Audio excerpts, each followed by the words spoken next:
Okay, there we go. There we go. That's what happens when your equipment wants to just not work on you every once in a while.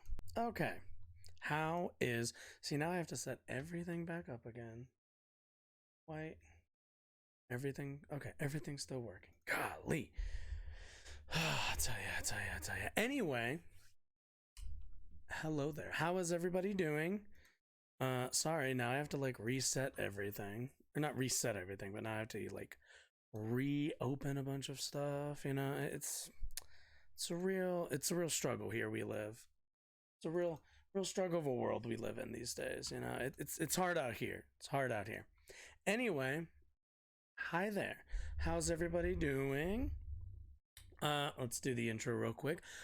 Good morning, good afternoon, good evening, whenever you are watching this. My name is Josh and welcome to my channel. On here we talk news, politics, and current events. It is currently January 10th, 2023, and we got some stuff to talk about. I'm sure you saw the big one up front. We're going to start with that. It should be a whole lot of fun. And then from there, we just got a few other little topics. But honestly, I think let's just get right into it. Let's not try to do a lot of preluding here. So, in 2024, we are going to have some Senate races come up in the Senate, obviously. Yeah, and one of those, might be getting a new member. We might be seeing the end, hopefully, of Dianne Feinstein's tenure as the senator from California. And who will be replacing her, you might ask? Well, you kind of clicked on the title of this, so, and it kind of says that in the title. But yeah, let's take a look. I'm excited. If you can't tell, I'm excited. We're living through a time of extraordinary change. I'm Katie Porter. Change can be electrifying and exhilarating, but change can also be disruptive and disorienting, like the constant assault on our democracy and the dangerous imbalance in our economy. Too often, this disruption is coming from within. They used to call the United States Senate the world's greatest deliberative body. Yeah, well, if that were ever true to begin with, that has changed too. Damn. The threat from so-called leaders like Mitch McConnell has too often made the United States Senate the place where rights get revoked, special interests get rewarded, and our democracy gets rigged. As Californians, we've proven we won't just sit by and let these things happen. You always do your part, and I will continue to do mine. Especially in times like these, California needs a warrior in Washington. That's exactly why I'm announcing my candidacy for the United States Senate in 2024. I don't do Congress the way others often do. I use whatever power I have to speak hard truths to the powers that be, to not just challenge the status quo, but call it out, name names, and demand justice. That goes for taking on Wall Street and the big banks, big oil, and big pharma. It's why I refuse to accept corporate PAC and lobbyist campaign money. I don't want it. And I'm leading the fight to ban congressional stock trading. I won't tolerate it because it's just wrong. To win these fights, it's time for new leadership in the U.S. Senate. If you agree, please go to katieporter.com and join my campaign for the U.S. Senate today. Thank you for caring about the California we can build together. So, there we have it. Katie Porter, current congresswoman from California. I believe she's from Orange. She's representing Orange County too, or at least she was until it got redistricted. Now running for the Senate, so for one of the Senate seats of California. Really exciting, really good news. I think if you had to pick Katie Porter is as good of a pick for your senator as you can get. We've all kind of seen some of can I find the short like some of the shorts, like some of Katie Porter's like work that she's done on the House floor has been absolutely amazing. Like I'm trying to find like some of her highlights. Like just such a badass. Let's see. Yeah, we know that. Yeah, like Mr. Ollis, you were CEO of Celgene until fairly recently. Come on, and as there we my go. colleague Ms. Presley established, Celgene makes Revlimid, a cancer drug. Do you know what the price of Revlimid was when it first hit the market in 2005? Homegirl and her whiteboards, bruh. Remember the number, but it was Reclaiming my time. 200 or Reclaiming my time. It was $215 for one pill. God Do you know damn. what the price of Revlimid was in 2013? Dude, this dude's fucking face. This dude's fucking face is like, oh, you actually okay. You know, I'm the CEO. I have you know, I don't have this information on me. Like it's like all a history of this stuff. I don't think there's like a supercut of like all of her like takedowns and all of her like, you know, time kind of you know, thrashing about CEOs and you know, other prominent figures in the financial world. But yeah, if we're talking about somebody who is unbought, by the way, like Katie Porter does not take PAC money, as she mentions, which means she's going to be a senator. She's going to be somebody. And like, you know, the Senate as its conception now is not the most democratic body, but at the end of the day, one more good, strong progressive in the Senate, I'll take that every single day. And if you're telling me it's going to be Katie Porter, oh, just chef's kiss. Amazing. Absolutely love to see it. We also kind of need to talk about the person who she will most likely, whose seat she's going to be running against, for, I should say. And that's Dianne Feinstein. Dianne Feinstein, quite frankly, and, you know, at least in terms of today's politics, an uninteresting and a not exactly the most unbought senator in the House. Dianne Feinstein is one of these, you know, much more Pelosi adjacent representatives on the Democratic side. Very what's the word? Very friendly to Wall Street, very friendly to financial institutions, very willing to defend the system of crony capitalism and, quite frankly, corrupt government that we have, that we've been kind of living with for the last, I don't know, I'd probably say at least 30 to 40 years, depending on where you want to mark when that corruption really took hold.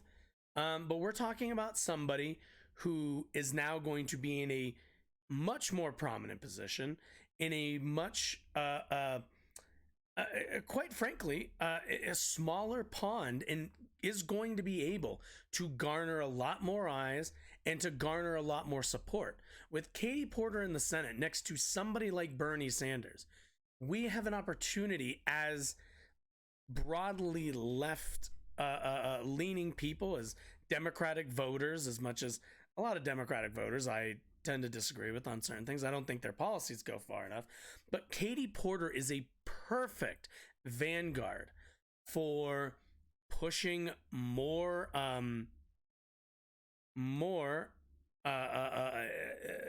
scrutiny in terms of how we view our system, and in terms of challenging capital and capital rule. So I'm excited to see it. God, I hope that, hopefully this will kind of, because she's doing this rather early, she's going to be running for her seat in 2024. That's when the election will be. So, we'll kind of see when all of that comes about, you know, when as we get closer to that election day. I don't think we've heard from Feinstein yet, but hopefully this puts pressure on her to kind of bow out and, you know, not continue to try to hold this seat. We'll kind of see going forward. I don't really think, at least from a political standpoint, I don't foresee Feinstein as holding out for anything. Hey, shut up. I'm talking. I don't really foresee her, you know, trying to stick around. I feel like she'll just end up kind of getting that, you know, she's not going to get the look I think, you know, they would want from, you know, trying to challenge. I think this is a moment where it's kind of Katie Porter's time to move up in the rankings here. And, you know, I don't foresee Feinstein.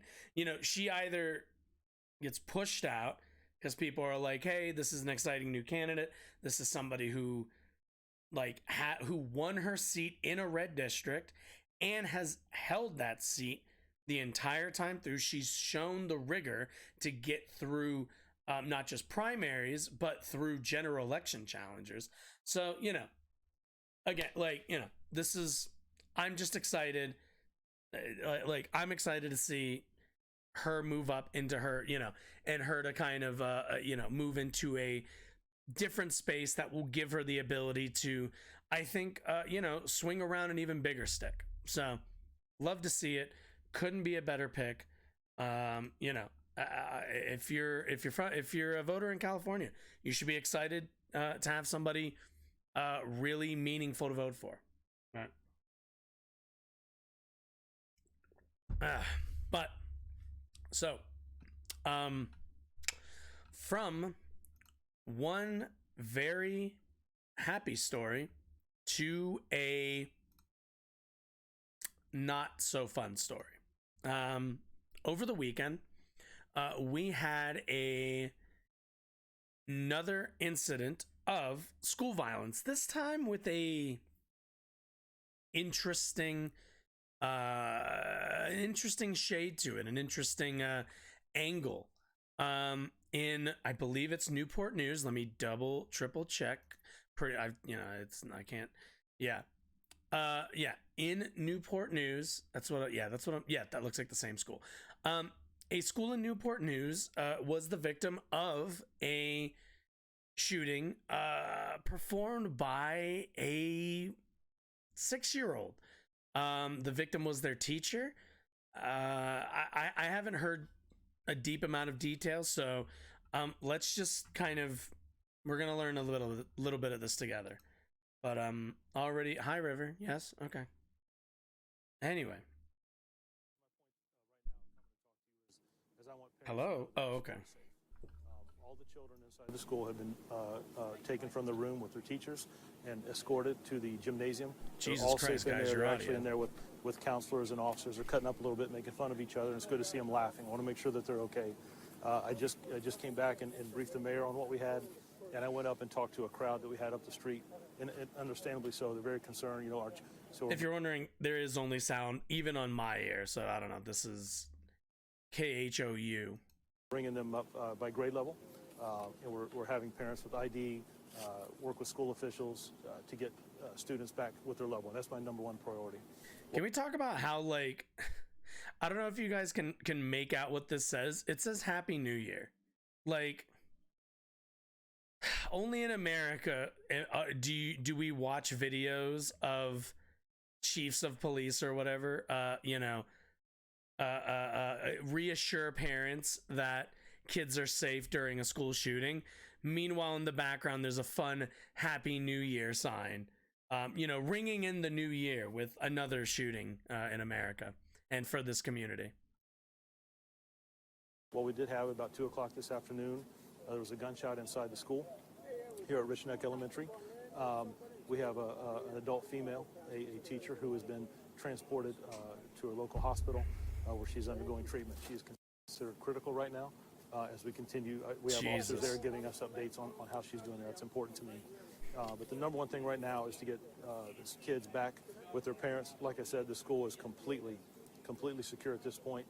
It was cleared with our SWAT team and officers, but in a very deliberate but orderly fashion. I don't want to alert those children. River, I'd really appreciate you not do that. No, go the other way. Stop it. If you guys don't know, there's a window right above me. And because of that, my cat decides, oh, I'll step down onto the monitor that there's currently content playing on. I'll just like step on that to climb down. No, how about no? Why don't you get out of here? What did I tell you? I told you. Come. What did I? Oh my God, cat. Why do you act this way? Well. Ugh.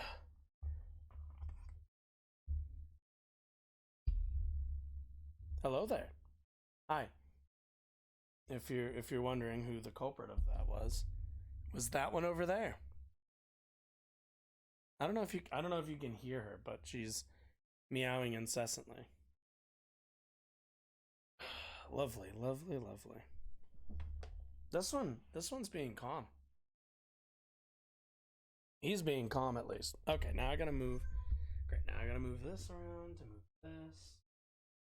Okay, luckily, I don't think that changed too much. Right? Yeah, that looks the way it looked before, I think. Might look better. No. Well, wait, I'm at like kind of an angle. Hold up. This. Oh, that's probably also why. Okay. Think we're back. You. No, you're... No. Okay. I told you had one chance. You had one opportunity to not be bad. Not cause a ruckus. And what did you do? Oh, you... Nope. Get back here.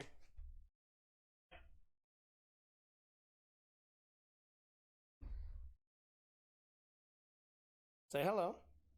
Actually, properly say goodbye. You are going... Come on. Well.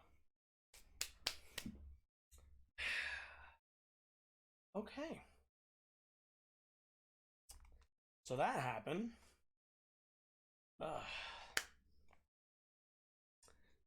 Should I just like leave the... Should I leave the mic over here in like the random ass corner? No, probably not, right? Probably... that's great. I don't even remember. I never remember where I keep this. It's right there. It's fine enough. Good enough for places ever. Okay. Where? Okay. Where were we? Where were we? Anyway. Okay. Let me get like let's go back to the top of the minute or so, and let's get a refresh here. Ay. Cleared with our SWAT team and officers. But in a very deliberate but orderly fashion. I don't want to alert those children anymore. We have recovered evidence in the location where the shooting took place at, and that's sort of where we're at this point. Yeah, we were here. We were here within minutes of the scene and the situation. We did not have an individual who was going around. I think you can actually see Newport News right over here. Okay. Where the shooting occurred. And there will be more to follow about that. We do have the individual in custody. But right now, again, just want to reiterate the safety of our teacher that is recovering, getting treated at the hospital, and getting these young kids. And I will tell you this, I'd be remiss if I didn't say I could not be more impressed with the way the officers responded, the sheriff's department. We have school board members. Okay, that's all nice. Yeah, so 6-year-old, I guess, somehow was in possession of a firearm, made it to his classroom, and yeah. Police say a 6-year-old student shot his teacher at a Virginia elementary school on Friday. The authorities face a difficult and uncomfortable question. How should they prosecute a crime committed by a first grader? The investigation is ongoing into the shooting at Rich Neck Elementary School in Newport News, Virginia, but police have not wavered in their determination that the attack was deliberate. She was providing instruction. He displayed a firearm. He pointed it and fired one round. Steve Drew, the city's police chief, said in a Monday press conference, "This shooting was not accidental. It was intentional." Authorities said the child acquired the gun at home and brought it to school in his backpack. The gun had been legally purchased by his mother. The victim, 25-year-old Abigail Zwerner, probably, was struck in the hand and chest and is in stable condition. Jesus. Is in stable condition. That's good. Okay, that's good. At least 16 other children were in the room at the time, police said. The shooter and most of the witnesses are so young that police must work alongside juvenile system specialists, child psychologists, and child protective services to conduct the investigation, the chief said Monday. When asked if authorities would pursue charges against the child or his parents or guardians, Drew replied that no decision will be made until after the investigation has been completed. So, okay, so let's kind of talk about this for a second. Gun control. Do we have it? Not. So here's a problem that we run into, especially in the U.S. There are a lot of gun control measures that you can implement that are not going to stop crime. That, they're not going to stop all, violent weapon assaults. They're not going to stop all legal purchases. What they will do is curb some of that activity, especially when it comes to crime. Gun control laws also do a good job of weeding out people who shouldn't own firearms. Now, in this specific situation, it seems like, for all intents and purposes, the gun was purchased legally. We know that. It was purchased legally, and then, essentially, picked up by by this kid, which tells me that, the parent in this situation did not do an ample job in terms of, securing their weapons, which is a problem. It is a real and serious problem. Unfortunately in the US, we really don't have very many or very strong gun safety laws. Mostly we have a good example here in Colorado. We have magazine restrictions. So you have restrictions on the capacity of magazines on firearms, but that's kind of it. There is no requirement to get a license. There is no requirement to register your firearm. It is pretty much, excuse me, and I believe the laws are very similar in Virginia as well. I was originally from Virginia, but the laws in Virginia are also rather loose when it comes to gun ownership. And the question becomes how you balance restrictions that are going to limit or impede, not fully, but impede in small ways, the ability for gun owners to purchase firearms very easily and very openly, and balance that with civil protection. This is a question of balance, essentially. And a problem that we have in the US is there are a lot of people who unfortunately are amenable to none of these things. There is a very large, a very vocal, and a very you could probably count the pro 2A movement as essentially being part of the base of the Republican Party. When it comes down to it, what we're talking about here is kind of striking that balance. And a problem that I have frequently with the 2A gun community is they don't have solutions, really meaningful solutions to these problems. They're very fixated on on protecting the rights of legal gun owners. And like I understand that, but they're like the biggest problem is they're not considering the rest, like everybody else's rights to not be shot essentially. So I mean, when we're, let me see if I can find like a good example. Not CNN. I want like a good, let's see. Let's see.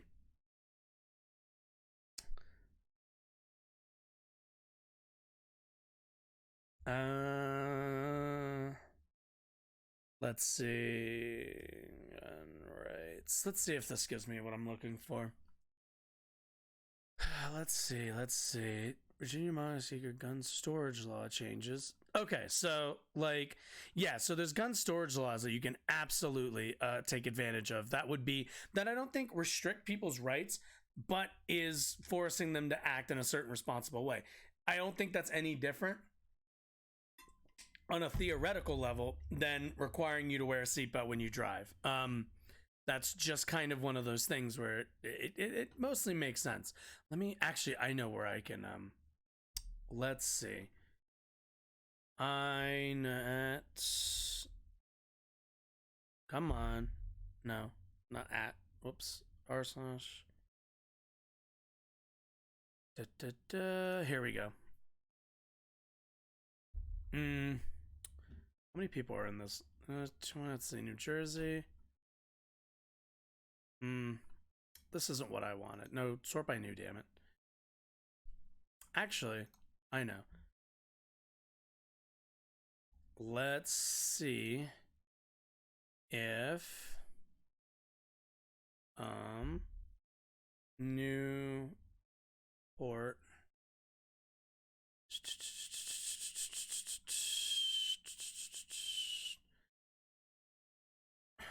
let's see. Are killed during traffic stop. No more now.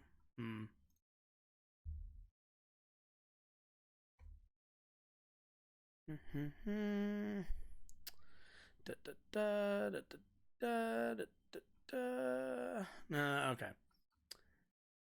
I should have thought about this before we started. But either way, like, my main point being is that, like, our issue in the US, probably more than any other countries who also have firearms and they have their own regulations, is that we have an entire sector of the basically gun debate that's not willing to compromise in any way whatsoever. And part of that is because of political organizations like the NRA.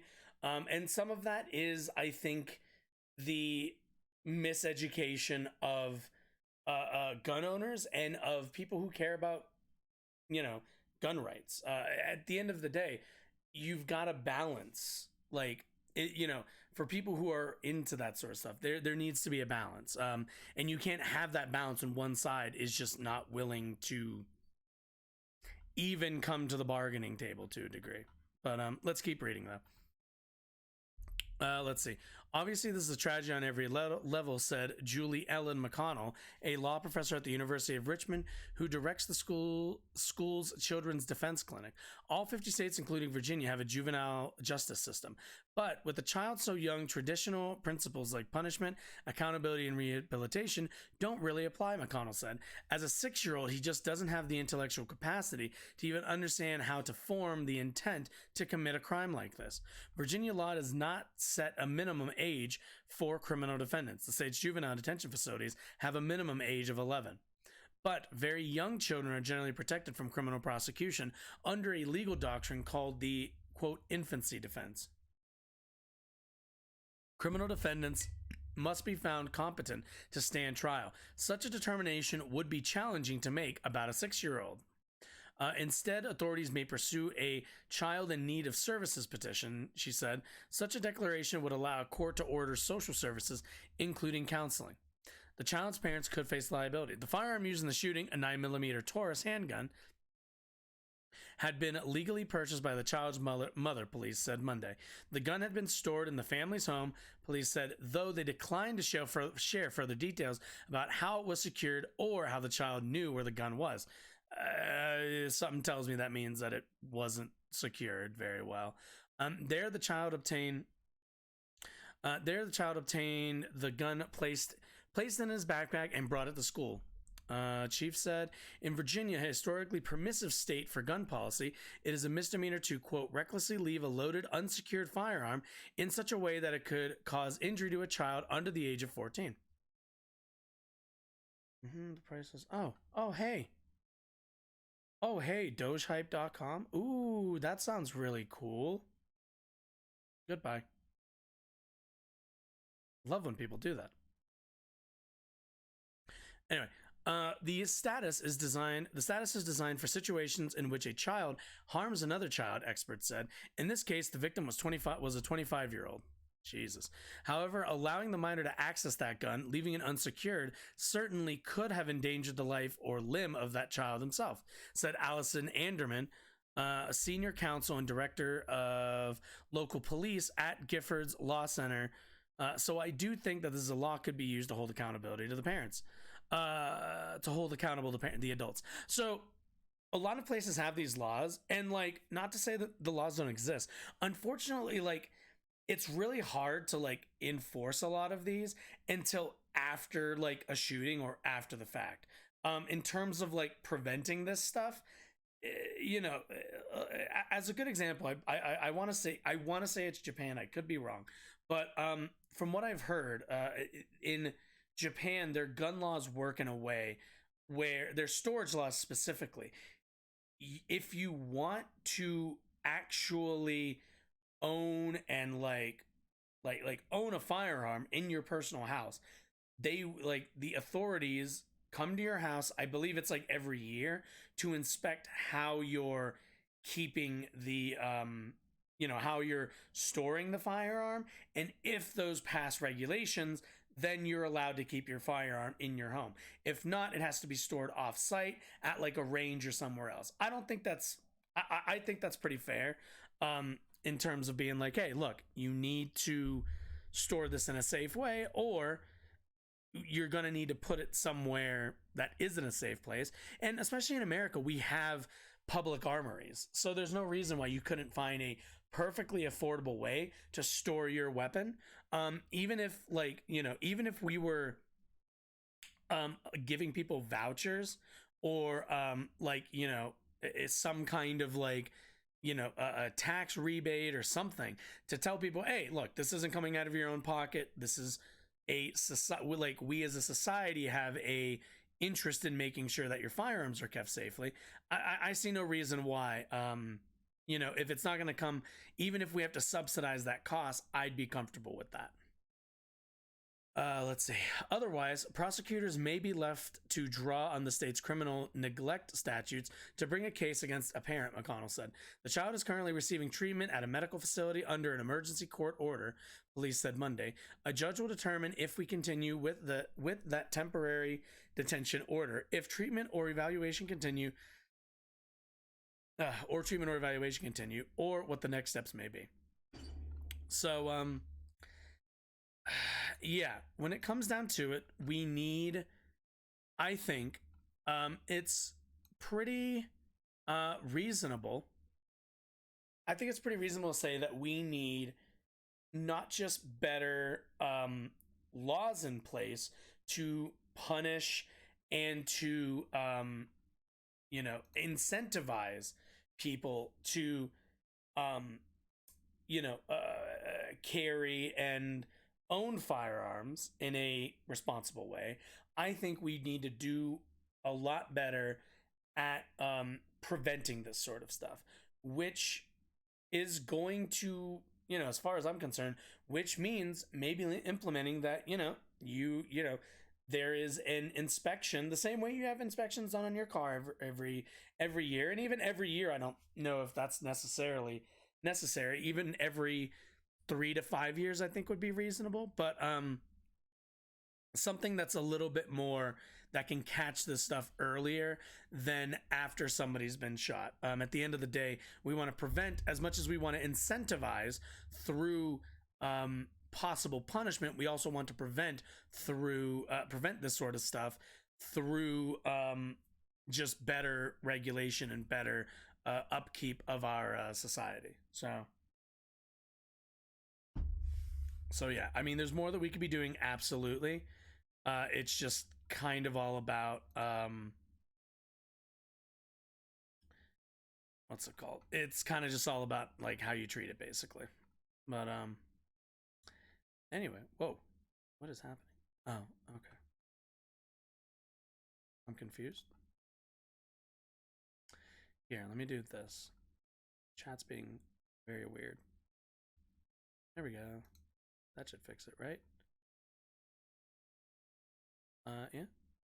Mm-hmm. Uh-huh. Uh-huh. Right. What? That's confusing.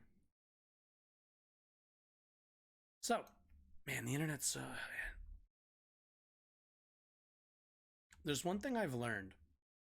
Oh, what's this? Oh, okay. Yeah, that's okay. That's cool. That's cool. Yep. Okay. Moving on. Okay. Whatever. That's acting really weird. Ever since I deleted that person's message, chat's been acting really weird. Oh, well, whatever. Either way, so 2023. Over the last 6 months, we have seen a real uptick of anti-trans, anti-LGBT, a lot of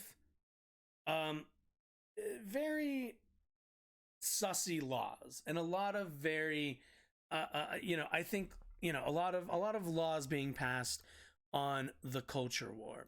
So, and with that, I think, like, what was the number? It was like hundreds, wasn't it? Let's see,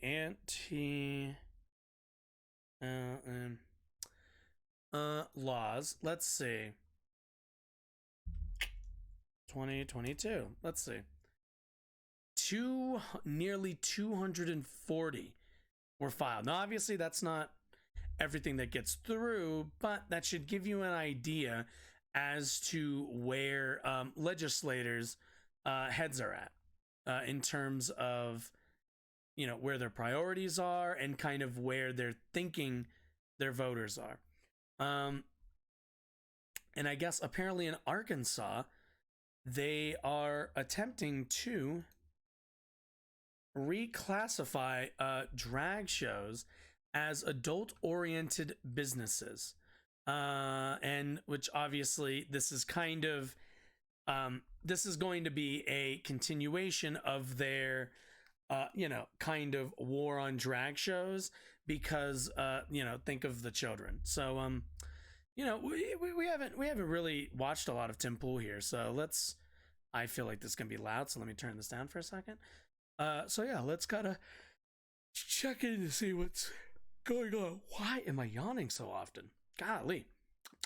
Anyway, I'm not gonna leave you hanging, my friends. I can't wrap up this day's segments without some good news. Everything we hear, it's always bad. Things are getting worse. Things are burning down. The president's insane. People are morbidly obese. But I've got some, What was that? Tim, are you okay? Actually, here, this is what I'm gonna do. We're gonna do 1.25. I want to hear that list again of how the world is burning down. Up this day's segments without some good news. Okay. Everything we hear, it's always bad. Things are getting worse. Things are burning down. The president. Okay, what's burning down right now? You can't you can't say I don't want to hear Kenosha, no nonsense. It's insane. People. Oh, the president's insane. Yes. Is he insane, or is he just really old? Come on now. Come on now. People are morbidly obese. Yeah, that's true. There are people in 2023 who are morbidly obese. That is true.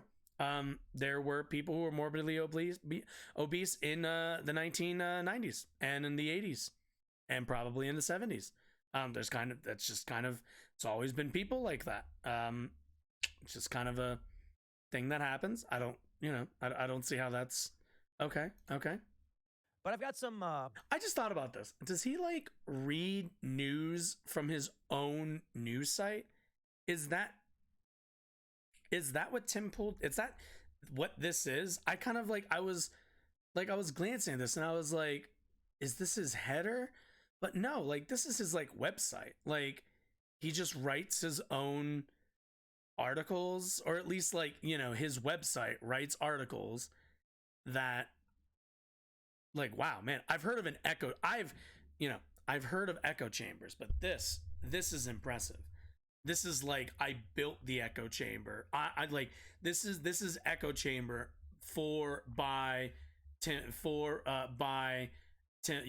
made by Tim Pool for Tim Pool.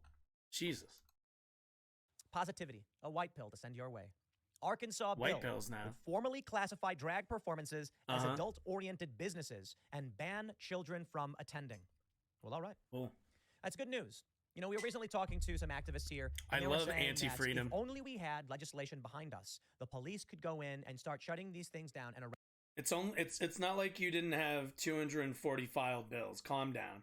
Chill out. Arresting these people. Well, to be completely honest. Now, the big question is, arrest them for what? So this is also the thing. You have to ask yourself, they're saying if only we could have the police go in and arrest them, right? But the question then needs to be asked, for what? Is there nudity? How much you want to bet there's no nudity at all in either of these censored pictures? And not only that, do you think both of these are from child-oriented drag shows? Are they?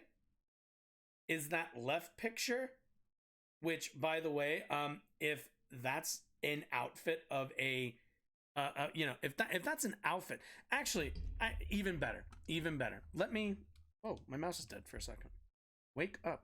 Wait, no.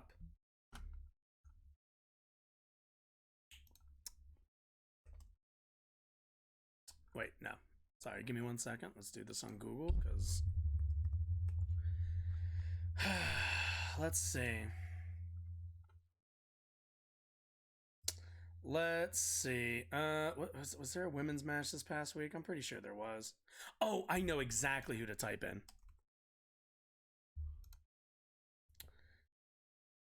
So, I'm a little no. Give me like the new. Give me the new gimmick. Give me the new gimmick. Can I get a full fucking picture, guys? Sure. Is this a GIF? No, it's not a GIF. God damn it. So, let's see. Where is it? Open image in new tab. There we go. I kind of want us all to kind of keep this in mind. This is TVP. This TVPG network television. Now, whether that photo is censored or not, does this outfit look that much different from this? Is this suddenly not okay? I find it's always interesting to me that there are these guys like Tim Pool who seem to get really, really upset about drag shows, about non-nudity. Meanwhile, the entire sport of professional wrestling exists, where not only are women performing in revealing clothing, men are performing in revealing clothing. Men are sometimes wearing flamboyant outfits. It is rather not just small-minded, but shows a real lack of perspective on Tim Pool as a person. That he is never once, he would see this picture here, and I would beg to ask what the difference is between like what people are wearing, how much skin is revealed. Somehow Tim wouldn't find an issue with this, even though we're basically describing the exact same thing. It's really fucking weird. It's very strange. Like, it's performance art. It's performance art that can or cannot be appropriate for children. In this case, wrestling, there are things called death matches. Which all fit into pro wrestling, but some forms are appropriate for children and some forms aren't. Drag shows aren't really much different. You can absolutely, and we've seen, and I'm sure you've seen footage of a drag show being shown on TV that seemed rather benign. We watched one where somebody just sat in a chair and read a book. But somehow that is controversial to these people. Somehow that it bothers them in some way. I don't get it. I don't get it whatsoever. I don't think that will happen. I think the cops are weak, scared, and pathetic. Wow. I think that when I hear like a skateboarder saying something like, I'm too scared to speak up, what do you think a cop is saying? Cops like, I know it's illegal, I know it's wrong, but I ain't doing anything about it. And that was kind of the point.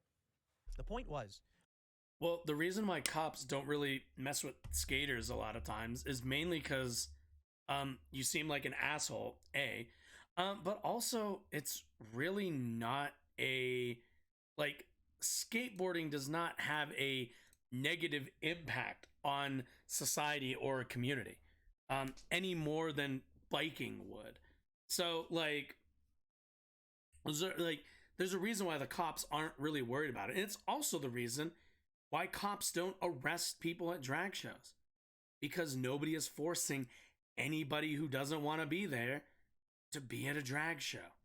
If you don't want to participate, if you don't want your child to participate, if you don't think a child-oriented drag show is possible, then don't take your kids to one. That's fine. Nobody's going to force you. But there are parents who have differences of opinion, who have differences of standards, and have decided, yeah, this is fine. Like, you know, my kids are fine seeing people in costumes. It's not the biggest deal in the world. With the defund the police and all the stuff we saw was to terrify police. Defund the police didn't happen. Into being in a position where they will never enforce the law unless it's against you. I mean, think about it. There was that BL. Yeah, think about it. Nobody who's ever gotten arrested since 2019 no liberal has ever been arrested since 2019. Remember that. Protest where the guy had a shotgun. They're outside his house. This group had previously set fire to another house. He brandishes a shotgun. Having trouble there. And they call the police. The police show up, and BLM cheers for the cops. Why didn't the cops shut down the stalking and assault and all that stuff? Because they're scared of the mob. And I warned y'all that would happen. I said sooner or later, the woke mob will come to your house. You mean like how they were scared of the mob at January 6th too? Do you think he believes that for January 6th? Probably doesn't, right? They will scream and they will demand your arrest. And the police will be like, look, it is easier for us to arrest you than it is for us to deal with a mob. And so whether innocent or guilty, you're getting arrested. But I don't want to be Debbie Downer. I don't want to be a negative Nancy. No, we've got some... This is weird. Like, this is so much fear baiting. Tim, are you okay? You seem really, really scared right now. And I'm not sure why. You've got a katana on your wall, my man. You'll be fine. Beat the mob down with your katana and your guitar over here. Like, what are you so... Like, look, at the end of the day, this is what Tim Pool's job is. Tim Pool's job is to make you scared. That's what his job is. His job is to terrify you, is to make you fear somebody, the person in front of you, in traffic with a pride flag or with a progressive flag. You're supposed to feel scared after that, sitting behind that person in traffic. That's what Tim Pool's entire job is. Good news here. Check this out from timcast.com. They say, it's from timcast.com, Arkansas my bill website. seeks to formally classify drag performances as adult-oriented business and ban children from attending them. The legislation, Senate Bill 4.3, would also place limitations on where the shows could take place. This is good news. Maybe I should zoom in a little bit, get that text a little bit bigger for y'all. The bill adds the controversial shows to the description of adult-oriented businesses, which also lists an adult arcade, an adult bookstore or video store, an adult cabaret, an adult live entertainment establishment, an adult motion picture theater, an adult theater, a massage establishment that offers adult services, an escort agency, or nude model studio. Well, all right. I want to read this really quickly. Sponsored exhibits a gender. Oh, what is this? The bill adds the controversial shows to the description of adult-oriented businesses. So understand that he mentioned earlier people who thought to themselves, boy, I wish we could just send the police in and the police would just arrest these people who are participating in a legal form of entertainment. And what we're seeing with this bill in Arkansas is an attempt by the legislature to take away the rights of people in its constituency to attend perfectly legal drag shows. They are not addressing any harm. They are simply redrawing the lines for what is legal. So this is a perfect example of minority rule. That's what this is. This is minority rule. This is authoritarian. This is homophobic, transphobic, any of the other phobics. Like, that's all this is. This is not to protect people, to do X, Y, or Z, to cut down on this damage being done. Because if there was harm being committed at these shows, Tim Pool would have an article about it. If there was harm being committed at these shows, Fox News would have covered it. If there was harm being created through these performances, I'm sure Matt Walsh would be on the beat. But there's not. The harm that they speak about every single time is theoretical. Every single time, it's theoretical. Because to them, as I mentioned earlier, there's no such thing as a drag show that can be appropriate for children. The same way, not so long ago, people believed, and to this day they still really believe it, that there's no way for parents to parent properly while being gay. These are mutually exclusive distinctions. It's also why they opened this article mentioning the controversy around drag shows and not the harm created. You see, anything can be controversial. Controversy is fine as far as I'm concerned. It's when there's actual measurable harm being created, to which there isn't. They'll only point to, don't you think this is bad? Don't you think this? What if this? We don't have to deal with we don't have to deal in what ifs, in don't you thinks. Show me some fucking data. Show me that this is more than you just being worried and pulling any excuse out of your ass to limit the ability for people to express themselves. Because here's the difference. Adult arcade. You know what they're most likely talking about? Barcades, which would be primarily bars. Kids aren't allowed into bars. We understand that. Adult bookstores. Most likely, we're talking about like sex shops, specific places that sell products that are not to be consumed by people under the age of 18. Same goes for video stores. Cabarets, same exact thing. It is strip club light. That is adult live entertainment establishment. Again, also, we're talking about a strip club. Adult motion picture theater. Adult theater. These are, assuming that these exist, I don't think like porn theaters exist anymore. But if they did, that's what we'd be talking about. Massage establishment that offers adult services. Now, I'm not sure. I did not realize that that was something that was legal. But I guess maybe. Either way, right. I don't know about that one. And an escort agency, again, I didn't realize that. I mean, you know, I'm not sure how much of that sex work is legalized. Or nude model studio. Again, nudity.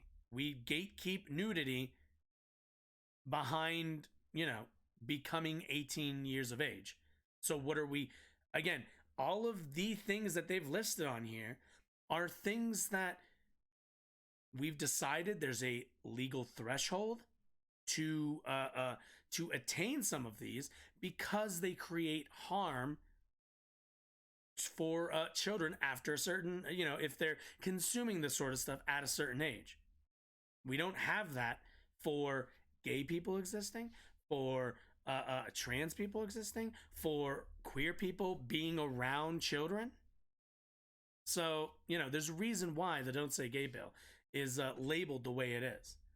And it's because you want to make it so that being queer around kids in and of itself is the damage, is the law being, is what law is being broken. Sponsored by Arkansas Senator Gary Stubefield and Rep. Mary Bentley. The legislation also describes drag performances as when... Also, you can bet that this most likely, I would be surprised if this passed, and I would not be surprised if these people filed this for the simple, just to kind of gain some clout and gain some notoriety, just to kind of pump up their numbers with their base. One or more performers exhibits a gender identity that is different from the performer's gender assigned at birth using clothing... Ooh, okay, so, let's get this clear. They're defining drag as just being transgender. That's what they're defining it as. So, like, you know, when we talk about why drag shows are so linked to trans folks, this is kind of why. Mainly because, this is the sort of at the end of the day, this is how you tie these two things together. This is why they're tied together so much. Makeup or other accessories that are traditionally worn by members of and are meant to exaggerate the gender identity of the performer's opposite sex. So, again, this is also something you would have to tell me. First of all, as a free, red-blooded American, goddammit, why am I not allowed to wear whatever clothing or makeup or other accessories? I thought this was a free country. I thought we lived in a free America. But apparently, I'm not allowed to wear certain clothing now. Does that sound like freedom? Does that sound like the party of freedom to you? The bill further defines a drag show as when a performer sings, lip syncs, dances, or otherwise performs before an audience of at least two persons for entertainment. So literally anything. For payment or not. And is intended to appeal to the prurient interest. Oh wow, even if you're not paid, if you do this at all, which means you could technically show up, like, this would kind of mean if you showed up to a fucking, like, karaoke night in drag, essentially, that you'd get you would be breaking the law. It's destroying these kids' innocence. Entertainment, whether performed for payment or not. And is it... Wait, the bill further defines drag shows for, two persons or entertainment form, and is intended to appeal to the prurient? Intended to appeal to the prurient interest. It's... What does that even... Give me words. Prurient. There we go. Having or encouraging excessive interest in sexual matters. So this is also, like, drag shows aren't sexual. I don't know if Tim knows this. They're not inherently sexual. Like, there's nothing sexual about wearing clothes. There's, like, a fashion interest, but okay, it's weird. Destroying these kids' innocence, Stubefield told local station of Naturally. News. They're no longer kids. They're seeing things they shouldn't be seeing. such as guys wearing dresses. Right. An adult-oriented business cannot be located or take place on public property where a minor can view what the adult-oriented business is otherwise offering to the public that qualifies it as an adult-oriented business. It's prohibiting any drag queen performance in front of... Located to take place on public property. Okay, that's fine. ...where minors are present. Good. Bentley told the station. Megan Tulloch, Director of Programs and Advocacy for NWA... That is incredibly broad. It's prohibiting any drag queen performance in front of where minors are present. Minors can be present, especially in front of, like, that's incredibly broad. I mean, this is obviously a poorly written bill, and it's really only here to target drag and the LGBT community. Clearly, told the station that the legislation could impact venues from outdoor theaters to pride parades, and argue that it would violate free speech. No, it wouldn't. You can't show porn to kids. That's illegal. Doesn't violate your free speech. Fun fact: porn is not what drag is. Drag's not porn. Now you're trying to, what's the word? You're trying to redefine drag as similar to porn, but that's not the same thing as it actually being porn. Like at the end of the day, like what Tim Pool is advocating for and what he is cheering on is the unfounded, what's the word? I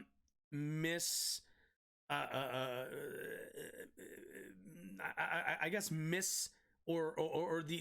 the unfounded rewriting of the definition of porn and sexually explicit content.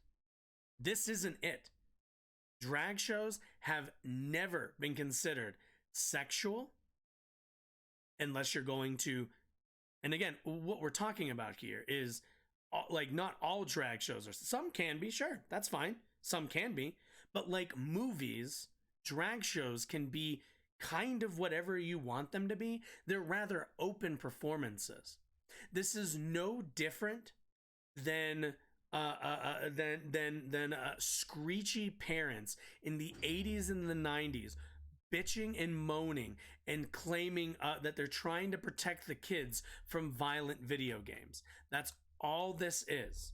This is just gay panic, and it's just a bunch of this is just morality police. That's what this is. This is morality police that's based on their moral system and their own personal definition of morality and perspective on the world. Like at the end of the, and they're, this is just a bold and blanket and very obvious attempt to just rewrite the laws to just make them anti-queer. That's all this is. This isn't protecting kids. You haven't shown any harm that's done. You've just said, it creates harm. How does it do that? I don't know. It just does. It takes away their innocence. Oh, how does it do that? Because they shouldn't see guys in dresses. Really, why shouldn't they see guys in dresses? Because guys in dresses is bad. Really, why is it bad? It's bad because they're not supposed to. Really, why are they not supposed? You can run this a million times, but none of them have substantive answers for any of this. It's bad because it's bad. It's bad because I don't like it. It's bad because my Bible tells me. It's bad because my pastor told me. It's bad because I find it icky personally.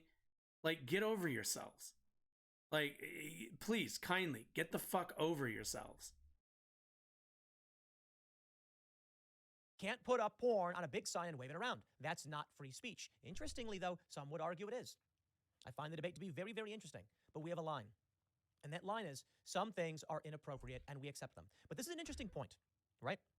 How can we assert that you cannot show images in public? That's free speech, right? What if you're a protester and your protest against government policy is specifically that porn should be readily available and legal and you want to show it? I think nonviolent civil disobedience is fun. So he keeps drawing this, like, what I find really disingenuous about this is Tim keeps talking about porn and keeps making this argument around people arguing for the right to display pornography openly. Nobody is arguing that. When Tim Pool says porn, we all know what he's talking about. Right? Like, we all know what he's talking about. Is anybody arguing for any of that? No, nobody is.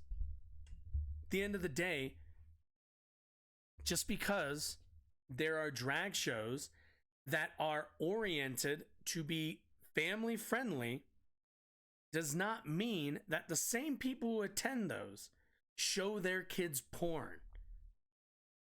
These are unrelated concepts, unrelated industries, unrelated wholesale. Like, is good. And I think that protest that comes with breaking the law comes with you being arrested. And then I think we'll leave it up to the people to figure out if they agree with you or not. And I think overwhelmingly they will not. Thus, essentially, they're just making being queer in any conception near kids illegal. That's what this is. This is just making queer people illegal. There's challenges, I get it. Won't work. Where do we draw the line? Me? I have no problem asserting morals. I will not be manipulated by the left. They're going to say Tim Pool opposes free speech because he doesn't think that they should groom kids in public. Sorry. I believe in free speech in that you can come out and express your desire to have drag shows for kids. But to actually do the drag show for a kid is beyond just speaking your idea. I'm not going to pretend it's all easy. Quote, even having nothing to do with the youth zone that does include this is drag also still our main this stage, is just outside, gay panic. has drag performers on it, and that would not be possible because it's an outdoor space that kids have access. Isn't Tim supposed to be some kind of like leftist or something? I've heard this before. Like, isn't he supposed to be some former or something leftist, like, or a liberal? Like, come on. Access to Tulloch said. I'm assuming people don't really believe that. After being introduced on Monday, the bill will now head to the city, county, and local affairs committee. It is likely to pass due to the prominent majority Republicans hold in the state house and Senate. One thing I find truly fascinating is to say, this could mean no pride parades. Why? Is your pride parade engaging in sexually explicit activities? If you've defined, let's see, one moment. Let's see. Can you go back? Wait, where are we at? We're at like 6 minutes. Go back up for a minute, Tim. I would look up this article so I could scroll through it, but I'm not giving his article. Let's see.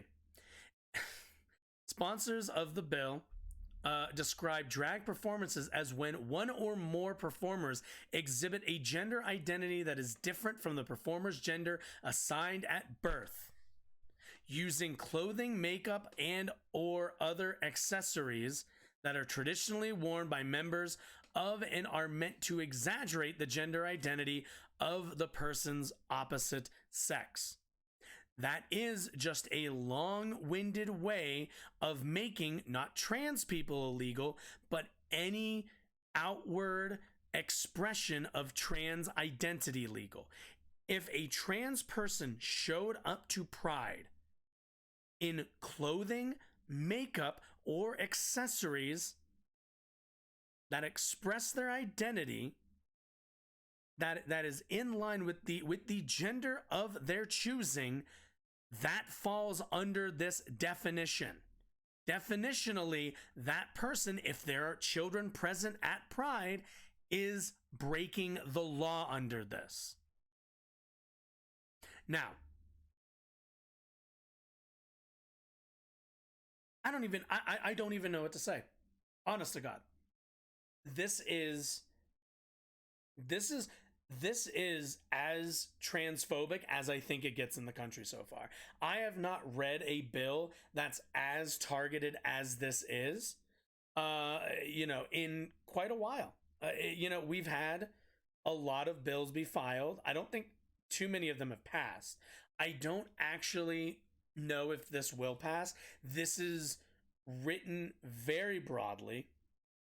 It's written it's written broadly from an enforcement standpoint, but it's also written very narrowly to kind of catch in a very specific group, because they're trying to tie laws that would apply to drag shows and extrapolate that out to define them as, any trans person, of any, because what is it?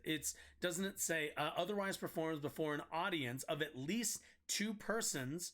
So then you have to define performance for entertainment, whether payment or not. So this is a dangerous law. This is actively fucking dangerous. This will lead to if not the arrest, because at the end of the day, queer people will see this law. What it will do more than anything is discourage queer people from fully existing in Arkansas society and in their communities. This law is designed specifically to target them, make their existence illegal, make their expression illegal, and all do it through this bullshit excuse of think of the children. Tim Pool doesn't give a shit about children. These fucking state senators or congresspeople or whatever don't give a shit about children. They are only using children to pass their own personal hate laws. That's it. That's all that's happening here. It's rather simple. This could mean no pride parades. Why? Is your pride parade engaging in sexually explicit activities? Well, then we got a problem, don't we? And the answer is many of them absolutely are. Well, when you change the definition of sexually explicit activities to being existing while trans, then yeah. It was called Java Joe's, eventually became the Kit Kat Club. I don't know what it's called now. May still be the same thing. My mom wouldn't let me go outside during the pride parades. She'd say, stay inside. It's really fascinating. As an adult, she had no problem with it, but she didn't want us going outside. Why? People were dancing around naked and doing sexually explicit things. Now, how is that okay? I never understood that. And I love anecdotes. My issue is the double standard. People are running around naked during pride events. You can't do that. That's against the law. Why the special treatment? I don't... Wait, are people running around naked at pride parades, or are people... Man, you're a dumb fuck. Cool. I honestly don't care about your opinion. Like it. You want to change the law, change the law. You want to ban guns, change the Constitution. But why do you get to assert what is or... Hard realization, my friends. The law is less relevant than the culture. And right now, the law, it's good, I guess. But I don't know how much it really matters, to be completely honest. What I don't get is Tim Pool seems to kind of be complaining when I can't help but wonder, like, what he's complaining about. Tim, they're doing the thing you want. They're rewriting laws to actively make trans identity illegal. Like, what more do you want out of this? Like, you're kind of getting your way. So, like what's the complaint here? Seriously, why? You are going to have cops who refuse to enforce this because of culture. So what's the point? Now, maybe this will give them the excuse they need so they can go, okay, fine, we'll make some arrests. Take a look at this. Texas's population is booming, says Axios Houston. 470,000 people. Florida only gained 416. Now, as a percentage of their residents, Florida gained a larger percentage. But I don't think that matters as much. What matters is the total people. North Carolina doesn't even have a quarter. Just about a quarter, I suppose. A little bit more than a quarter. Okay, to be fair. Georgia doesn't. Arizona, 94. South Carolina, 89. People are fleeing these states. They're fleeing the drag stuff. They're fleeing the grooming. They're fleeing the lockdowns. But I want you to understand this. Even in Texas and in Florida, they have these all-ages drag shows. Wait a second. One second. Just about a percentage of their residents, Florida gained a larger percentage. But I don't think that matters as much. What matters is the population is booming, says Axios Houston. Oh, are we doing the people are moving to Texas? Yeah, Tim. So this is what happens when you have about 3 fucking brain cells rubbed together. Would you like to know why people are moving to Texas? It's 2 very easy. It's 2 very simple things. And Florida also. It's 2 very simple things. 1, Texas and Florida are cheap, bumfuck, no taxes states. They're very easy states to live in. They're very cheap. But here's the kicker. Services are dog shit. And, overall, the weather, there's a reason why Texas almost fell apart when they had a bad winter storm roll through. There's a reason why in Florida, there's like a hurricane every couple of months that takes out an entire community. You living in Texas and Florida is because land is cheap, because government is rather small, and services aren't as good in Florida. Services aren't as good as they are in Texas as other states. But hey, at least you don't have to pay a lot of taxes. And a lot of people who are more well off don't need to worry about social services, don't need to worry about who's going to plow their roads. So they move to states where they don't think they ever have to deal with this stuff. Meanwhile, they're dealing with droughts. Meanwhile, they're dealing with hurricanes. Have you ever driven on the roads in Florida? They're fucking dog shit. Have you ever driven on the roads in Texas? They're fucking dog shit. These states at the end of the day are cheap to live in because they're cheap shit states. That's why. That's number one. Number two, you're seeing a movement from people out of places like California because it's too expensive to live there, because housing has gone up, because we have no response to our housing crises, along with the economic opportunities. At the end of the day, more people are working from home, which means they don't need to leave their house, which means it's easier for them to live in somewhere like Texas, never have to leave. They can buy bigger land and they can just work from home. They don't need to, live in these communities. They don't need to, be close to work or any of this stuff. So they move somewhere that saves them a little bit of money. But they're not moving to Texas because Texas is some amazing state. It's the cheap state to live in. That's the only reason. It's not because of drag shows, not because of wokeness. It's economics. Georgia doesn't. Arizona 94, South Carolina 89. People are fleeing these states. They're fleeing the drag stuff. They're fleeing the grooming. They're fleeing the lockdowns. But I want you to understand this. Even in Texas and in Florida, they have these all ages drag shows. In fact, the most sexually explicit took place in Texas. And then again in Florida. Now I know Ron DeSantis is going after them, and good for him, he should. But it's still happening. What's the solution? The solution isn't the law. The solution is the culture. We need to build a culture rejecting all of this. Well, it's funny. How do you build the culture without pushing for laws? Are you advocating violence, Tim Pool? Because that's kind of the thing that sounds like you're advocating for. When you can't advocate, if you're advocating for cultural change, but not change through the law, then what are you advocating for there? I don't have the answers for you, my friends. I really, really don't. Because big tech social media is doing everything in their power to suppress our conversations, to make sure that other people can't hear ideas like this. Because they want people to grow up thinking grooming of kids is the only 1.12 million followers, guys. A societal breakdown. 1.12 million followers. To break apart, and he's complaining about being censored. The best thing you can do then is prepare yourself. Get some chickens, get out of the cities, do what you got to do. Me, I'm going to keep standing up and fighting. And what am I doing this Saturday? Going down to DC's Freedom Plaza to skate. That's it. No event, no plan, no speakers. I'm just going to be there. And I'll bring Taylor Silverman. You know Taylor Silverman, right? She was the female skateboarder who brought up the issue of males competing in female sports and skateboarding. We'll bring Taylor with us and we'll have a session. And it'll be... Sounds like a skill issue. Okay, I'm uninterested in your skateboarding, dude. I'm sure you're perfectly fine. But, yeah. So, how do I put this? In states like Arkansas, there is a very fervent and very what's the word I'm looking for? Interesting movement, group of people who want to redefine the law to essentially make it illegal to be queer in any kind of way. Now, they don't do this because they can point to any statistical, material harm. They don't do this because they can point to any, societal damage.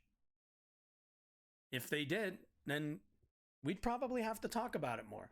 I would have to come on here and refute studies saying that drag shows and trans people lead to more harm, lead to harm by their existence in our society. Luckily for me, I don't really have to do that because there really isn't. What we have are guys like Tim Pool, guys like Matt Walsh, who we've seen before. Which honestly, honest to God, Tim Pool is shockingly more extremist on this issue than I would have ever expected. Usually he plays kind of the fence on a lot of this stuff. Granted, I don't watch a whole lot of Tim Pool, but clearly he has bought in. Either A, he kind of has found out that his audience really likes the anti-trans stuff, which it's fine. Like, that's the audience he's grown. But in no way has he tried to educate them. And instead just continues his campaign to stoke their fear, to continue to have them be anxiety stricken based off of kind of nothing. Harm that they can't even identify. Harm that really nobody's been able to identify. And it's why when they rewrite the laws, the laws aren't being rewritten in any kind of interesting way. It's just, how do we define queer people, trans people, in a broad enough way as to make their existence illegal? It's not really, you're not really revealing anything that's we understand why murder is wrong, because we kind of see, like, as people die in a society, it creates anxiety, it creates depression, it creates societal decay. But notice you don't see any of that with this trans issue. You don't see any of that. It's just, oh, well, people think it's, I don't think it's okay. Why do you think it's okay? I'd like freedom. I like freedom. So, but, okay. So, I think 8:30 right now. Yeah, let's do it. All right. So, we're going to go to our first break here. I'm going to grab a refill of water and, we'll be right back. We got coming up next, what's it called? Ben Shapiro. It seemed like, people really responded on, YouTube. A good little bit to Ben Shapiro's media takes and me kind of reacting. So, like any good content creator, we're gonna wring out that towel a little bit longer. So yeah, stick around. Again, I need to get better about this, but if you've enjoyed of any of what you've seen, I certainly encourage you to hit that follow button down there below me here on Twitch. And if you want to see some older content of mine, there's also a YouTube link down there where you can find my segments of little like clip stuff I've clipped out of the show, and my VODs if you ever want to go back and watch full streams back again. Either way, stick around. We'll be right back. Yeah.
Your sister already got kicked out. Are you going to be the next one who gets kicked out? Is that going to be you? Over there. Up your fur a bit. Okay.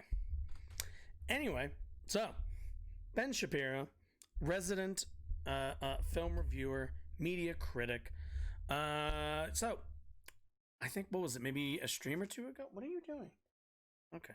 A stream or two ago, we watched, we kind of read through Ben's very poor reading and understanding of the movie Glass Onion. And I saw he did some movie predictions, I guess, for the upcoming movies of 2023. So I don't even know what's really coming out all that much. Although I did see a trailer for that Beau is Afraid movie. That looks horrifying. I'm already terrified of it. But anyway, no, let's see. So today, we're going to go through the most anticipated films of 2023. We're nearing the end of the year. There are a bunch of films coming out. Hit me with it. Virtually all of them sequels or remakes, but we are going to talk about... Yeah, that's kind of... Yeah. That is kind of a problem. Which films you should go see and which ones you shouldn't. We're going to use a new matrix. It is what we call the woke good matrix when it comes to film. We're going to go through... Oh, this is going to be fun. I'm ready for this. Through all that in just a moment. This is sponsored by Birch Gold. No. Oh, okay, we're not going straight into it. Okay. Wait a minute. Stop it. Pause for a goddamn second. First of all, didn't this come out already? Am I crazy? Am I having like a fucking Mandela effect? Where is it? No, I want the movie. Let's see. What is this? Like, am I nuts? Did this not come out already? No, it came out. Okay, teaser trailer came out 4 months ago. Stop it. May of next year. Okay, so this is coming out. Okay. I was like, I'm not gonna lie. I was like, what the fuck? This came out, did it not? Okay, so we got that. We got Dune. We got the sequel to Dune, which admittedly I'm not looking forward to. I'm probably not gonna watch. I thought the first one was boring. I know. Fucking crucify me now. Was Dune woke? We're not getting it. Don't tell me we're getting another Hunger Games. God, I'm gonna learn so much. The Mario movie looks fine. I don't. So you have on the y-axis the wokeness. Okay. On the x-axis is how good the film is. Wait. So is everything just gonna be? Okay, Ben. You can't just do the. We can't just do the higher on the wokeness scale, the worse it is. That's okay. Even though we're starting the actual axes at 0, it doesn't make anything below like a 3 now on the woke axis, but for purposes of mathematical accuracy, we'll keep the 0 point where it is. Okay, so we're gonna start with the no-go zone. The no-go zone is all this stuff. And the no-go zone is anything that is below like a 5 on the good axis. You're just not gonna want to see it. And okay. End up like in this area, like the really high, like you're close to a 10, then that's like the super no-go zone, right? That's all this stuff. Everything over here. That's like super no-go zone. That's like gutsy. Like Harry that's like the These aren't these documentaries? And then you have the danger zone. Yeah, aren't those one of them is about Hillary Clinton. Of course it's bad. Or Hollywood makes a movie that's just good enough to see, but also just woke enough that they feel really, really good about themselves. I would say maybe the new Avatar is going to be in this particular category. What? Avatar? Avatar is woke. Wait, what about Avatar is woke? Okay. I'm with Matt Walsh on this one. Avatar is just bad and dumb. Pocahontas 2, The Journey Home, or whatever. And Pocahontas is a good movie, You have Ben. the vicarious fun zone. Okay, this is the below a 6 or 7 on the woke axis and below a 6 or 7 on the good axis. These are movies that probably aren't worth 2 hours of your time, but like it's a really boring Saturday night. Maybe you go to the theater, maybe you don't, or maybe you just watch the trailer or watch the online reviews. Then you have over here a few different categories. The dating zone is going to be the stuff that is worth watching, but probably on the streaming services only. It's going to be like the Apple TV stuff that is really, really high quality, but also super woke. Then you have the this white is the zone. most. Okay, this is the stuff where you're actually going to go and you're going to watch it. This is the most contrived Hollywood makes movie ranking system you could possibly come up with. You have classics. Okay, these are essentially unicorns. They don't exist in 2023. We haven't had any of these in the last decade, essentially. Okay, so let's wait, you haven't had a classic in the last century? Are you fucking insane? Okay. When it comes to the movies this year. Okay, no. Let's go back for a second. To look at. Okay, so Ben won't move his fucking fat ass, but like, this is. Imagine this is how your brain thinks when it's watching a movie. Most normal people have like this line. Most normal people have like this line right here. Ooh, you know what I should do? Ooh, okay. I have an idea. What if I create his scale and try to, okay. I wanna, 1 second. I need to, I had a fun idea and now I have to figure out how to do it. Okay. I'm gonna put this over here. Maybe? Yeah, I'll put this over here. Hey, hello. Cooperate, damn you. Okay. God, MS Paint is trash. Okay. Oh, well, let's just do this. Fuck it. We'll just do this. Okay. Here we go. Okay. Oh, what is it? Window capture? No. Oh, wait, no. Yeah. Let's do this. Window capture. Paint. This? Yes. Okay. Ah, son of a bitch. Not what I wanted to do. I didn't want to do it here. Here we go. This is where I wanted it. Window capture.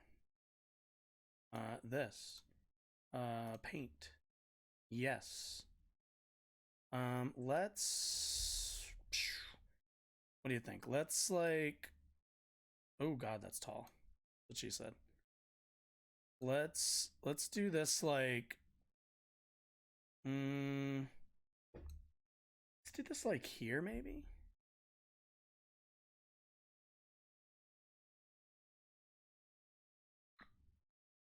This is what I'll do. I'll put it above everything. I'll just like not always make it visible. That's what we'll do. We'll just do that. Give me a big. Oh, that's a bit too big. Here we go. Okay, we'll do the. Oh God, I can't draw fucking straight lines for shit, can I? Oh, there's a line tool. Okay, cool. No, come on. Okay, we got. Stop it. And then we got. Okay. We got the. Where's the. Okay, here. So you guys can see all of this. Okay. Maybe let's zoom out just a little bit. So get some space. Oh no, I'm like really off center here. Move this like, there we go. I like that. Okay. We'll do like, woke. Okay. Sounds good. Let's do this in like blue. Ooh, and a nice, yeah, and a nice blue. Oh no. Okay. Anyway, oh no. This isn't like, what's it called? Stop. This isn't like paint. Okay, good. Let's do that. We'll do good. We'll do this one in like, orange, a nice neutral color. And then we'll do this. I still want to put this in like, okay, we'll do this. And then, like, we'll just drop this so it's small enough so I don't have to worry about it.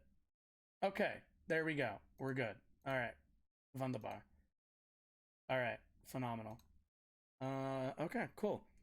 So we got like, oh dear. Okay, maybe, give me like a, well, what is this? This is, okay, that's not bad. That's good. There we go. All right, cool. All right, let's get this going. All right. Let me put this away. We'll go through the movies. All right, let's see. Our option. Now, let's keep in mind. Like, this is what a normal person has for their, like, scale, right? Like, a normal person doesn't even have this, like, woke line. A normal person just is like, is it good? Is it not good? That's basically it. But you know, we'll play the game. We'll kind of play the game the way Ben plays it. When it comes to the movies this year. Okay. Oh, John Wick, fucking John Wick. Oh. Okay, first of all right, cool. Off rip. John Wick. John Wick is not going, so John Wick as a franchise, not very woke. Not really woke at all, not really interested in a lot of politics, I find. It's kind of just like a movie, like a good, like, simple action movie. There's not really a lot you need to, like, not that John Wick as a franchise are like bad films or anything, but they're like very simple and exactly what you need them to be. So if we're talking like, oh, where's it gonna be from like a woke level, I think rather low, and this one looks pretty good. We're gonna go with somewhere in here. We're gonna go with somewhere in there. That's maybe we'll do like a right there. Boom. All right, cool. Somewhere I'm thinking there's gonna be kind of where we end up. Let's see where Ben's head's thinking. God, I'm fucking excited for this movie. So I will admit, when I first saw John Wick, I didn't get it, and then I watched it the second time, and I really liked it. And how do you not get it? Enjoy John Wick like a lot. So yeah, fuck yeah, dude. I'm actually going to watch this film in the theaters are very, very high. I took my wife to see this film, the last film in the theaters. So we'll put John Wick actually in the wife zone, like something that I absolutely in the wife zone in the theaters. That's probably a little bit higher than mine. I'm going to need a gun. Movies get more and more absurd. They're really enjoying the action sequences. Demand to be seen in the theater, so that one will go there. Yeah. Okay, Ben. Okay, we're kind of in agreement there. Okay. Oh, I'm tired already. I don't like this, guys. I don't. Okay. What is this? Oh no. Hunger Games: The Ballad of Songbirds and Snakes. Oh no. Okay. All right. Okay. Hunger Games. We'll go with like a pink. We'll go with a lavender for this one. Hunger Games. Okay. So we have four Hunger Games movies. One of them is arguably good. One of them is outright good. One is kind of a waste, and one is actively not good. Not bad, just not good. Hi. Oh, would you like to leave? Okay. It seems like the baby boy wants to leave. Okay, come on. Been good, so I will just simply allow you to walk out. Go on.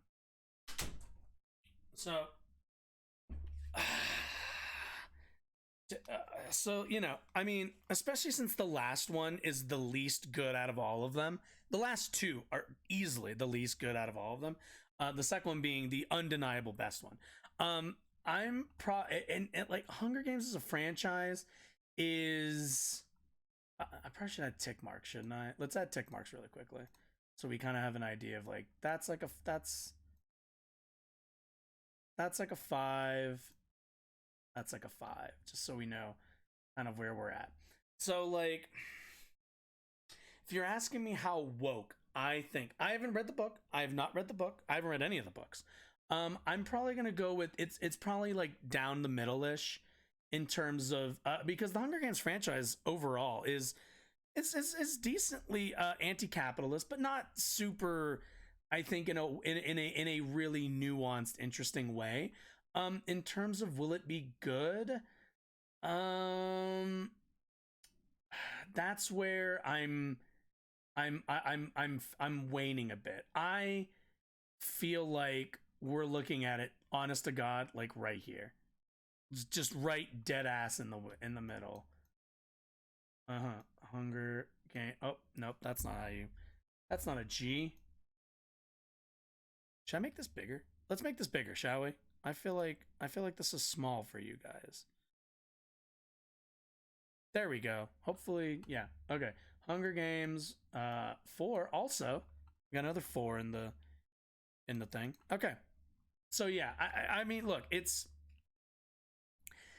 the Hunger Games is a franchise I was never a huge fan of. Oh, I'm blocking myself a bit. No, can't do that. We cannot have that. Calm down now. But overall, like, not the wokest movies, but also not the best. Again, I really liked the second one. I thought the second one was really fucking good, especially the soundtrack. But overall, I'm thinking like right down the middle for me on that one. The woke factor here is that they've cast Hunter Schafer, the star of Euphoria, who is a trans girl, I believe, meaning a boy. They've cast. Well, no, meaning she's a trans girl. That a boy would be a boy, a trans girl would be a trans girl, dumbass. You just said it. See, we're not getting into it. We're not getting into it. He's wasted time by having to say it's a boy. You could have just said trans girl and we could have moved on, but you had to double back. Him. God, look at this. Look at this fucking. I don't know the character but also I haven't seen Euphoria. Sort of a weird prequel because it's a prequel about the rise of Snow, who's the bad guy in the Hunger Games trilogy. Wait, it's a fucking prequel? But nothing says perfection like white.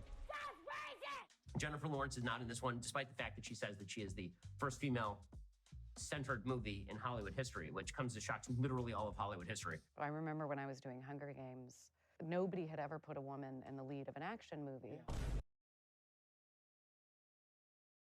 Okay, I'm with him on this one. No, Sigourney Weaver has entered the chat.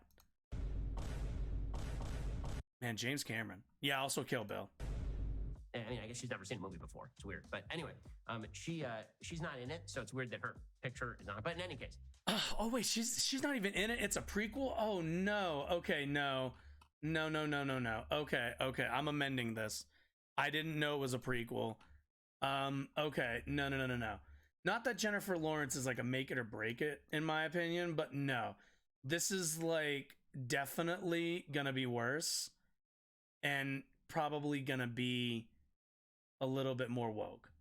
I'll give it that. I do think it's gonna be more cringy and probably not as good of a movie as the second one. This Hunger Games Ballad of Songbirds and Snakes thing. I'm gonna. Where are we going, Ben? Where are we going, Ben? Oh my God, he's got memes. Jesus Christ. You probably. I'm not. The Onion Knight. I say I'm gonna maybe watch the trailer, but that's about it. Really? Vicarious? Really low? He ranked it lower on the woke scale than me. My God, what am I? Am I a conservative? Oh, fuck, this looks good. Fucking goddamn. This looks fucking good. Okay. Creed. Well, they use red, so we're gonna do. Can I get like a? I want like a. There we go. A little bit darker. There we go. That's what I want. All right, Creed. So woke scale. So this is the thing. This is where we have to. This is where we need to be careful. On the woke scale, conservatives are going to pretend that it's like a fucking 10, right? Like they're gonna be like, oh, it's woke. It's totally gonna be like super the wokest fucking thing ever, right? But they're only really gonna say that because it's like a primarily black cast. So we need to factor that into this, right? Like what actually is cringy and woke is not having a lot of black representation in your films. The first one, I love the first Creed. I'm not as big of a fan of Creed 2. I think Creed 2 turns into a pseudo Rocky sequel, and I wasn't a fan of that. But Creed 3, on the other hand, looks really good. I really like Jonathan Majors as an actor. I think he's got amazing range. I saw him in first in a Lovecraft Country. Great show, fun show. I didn't finish it. I don't finish a lot of shows. But like from what I saw from him, really, really fucking good. But also, he obviously showed up, if you watch your Marvel stuff, as the dude at the end of Loki. and he's gonna be in the new Ant-Man movie. So like, dude's doing a lot of different kind of roles.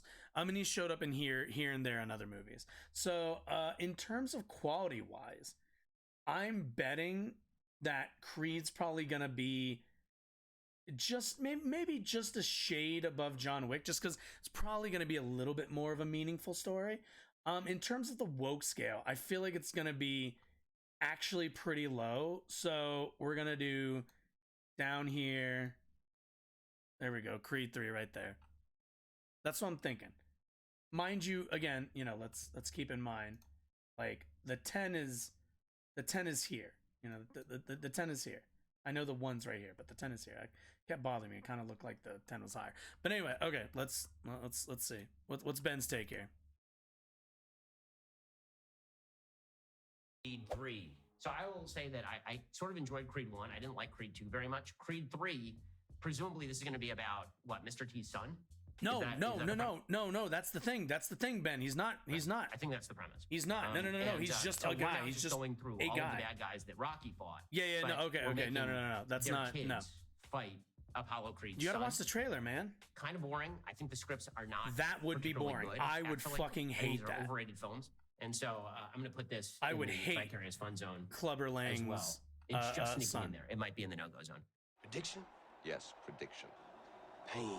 No. He's not. No, he's not Clubber Lang's son. You miss the old life. Do you? Every day.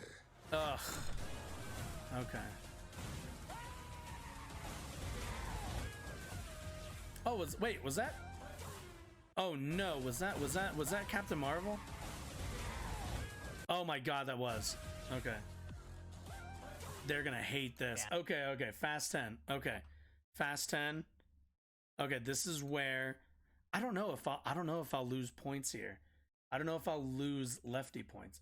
Let's go like silver. That makes sense to me, right? Going with kind of a gray for the car thing. Will Fast 10 be good? I don't particularly like those movies, so it's gonna be pretty low for me. Do I think it will be woke? I also don't think so. So we're talking like I'm personally thinking it'll probably be like down here.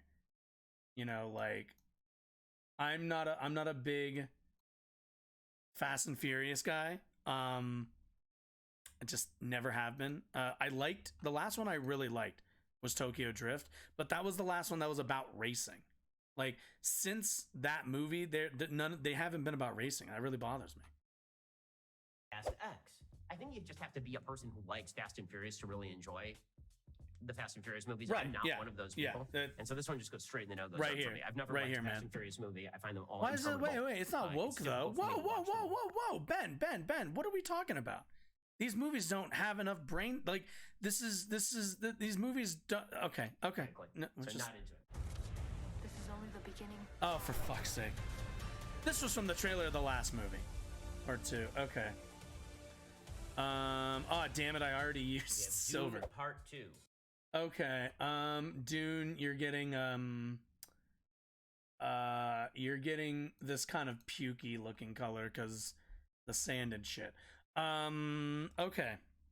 So once again, I don't know. Maybe I'll lose. Maybe I'll lose the some woke points here. Maybe I'll lose some lefty points. I didn't really like Dune 1 all that much. I thought I look. The things I liked about Dune were Jason Momoa, and that's basically it. Zendaya was like okay in it, even though she's literally not a character in the entire movie. So that's kind of annoying. Overall, the action wasn't all that interesting. Oh, what am I saying? Oscar Isaac, fucking amazing. Granted, I fucking love Oscar Isaac in basically anything. But Oscar Isaac was really good. What's his face? Timothée Chalamet is fine.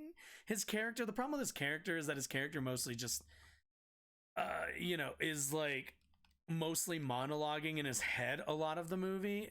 I don't know. It wasn't, the designs are kind of boring. It was very gray. It made me feel like I was back in like one of those like 2007 third person shooters during like the I think 7th generation of consoles. Like it felt like I was in like a less exciting Gears of War movie.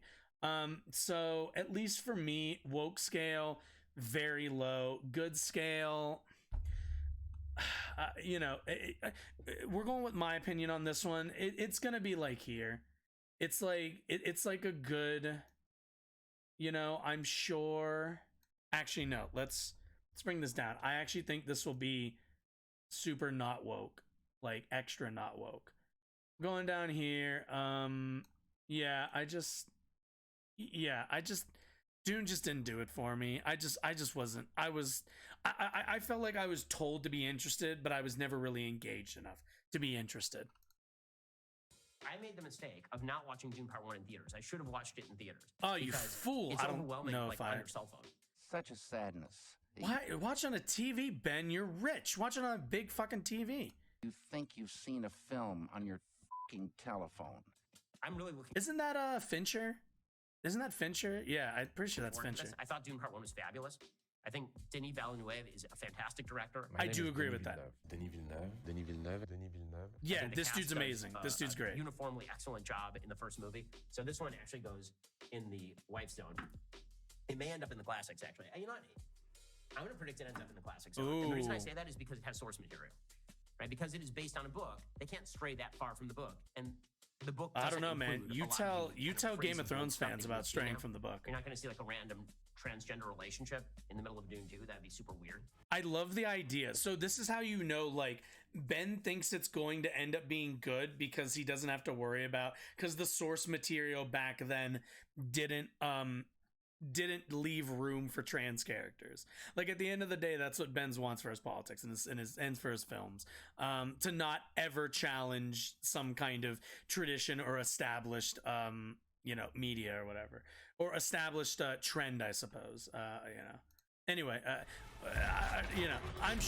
I'm sure it'll be a good movie. I just personally won't like it that much. Down. I'm not the one. What the fuck is that? There is a darkness coming. Gorilla. What the fuck? Oh yeah, wait, yeah. Okay. Transformers. What are we on? Like Transformers a billion at this point? Let's do we'll do blue since Optimus is kind of blue. Okay, on the woke scale. These movies aren't probably a little bit higher, but I also don't these movies are pretty bad. So we're going like here. Yeah, Transformers, what is this? Like 9 or something? Like, let's be honest, probably not going to be a great movie. Probably be good enough to like watch, but like actually here, well, I'll like we'll kind of halfways it on this one. It'll be like same with like Fast to me. Probably a little bit more on the woke scale, but overall not really. I don't really think much better of a film, quite frankly. Transformers, Rise of the Beast, or whatever. Again, this one is just like Fast X, like bonk. Not interested. Yeah, interested. Okay. Yeah, Ben, we're on the oh shit. Okay. Who do you think you are? Really? Fucking Oscar Isaac's in this too. We are supposed to be the good guys. We are.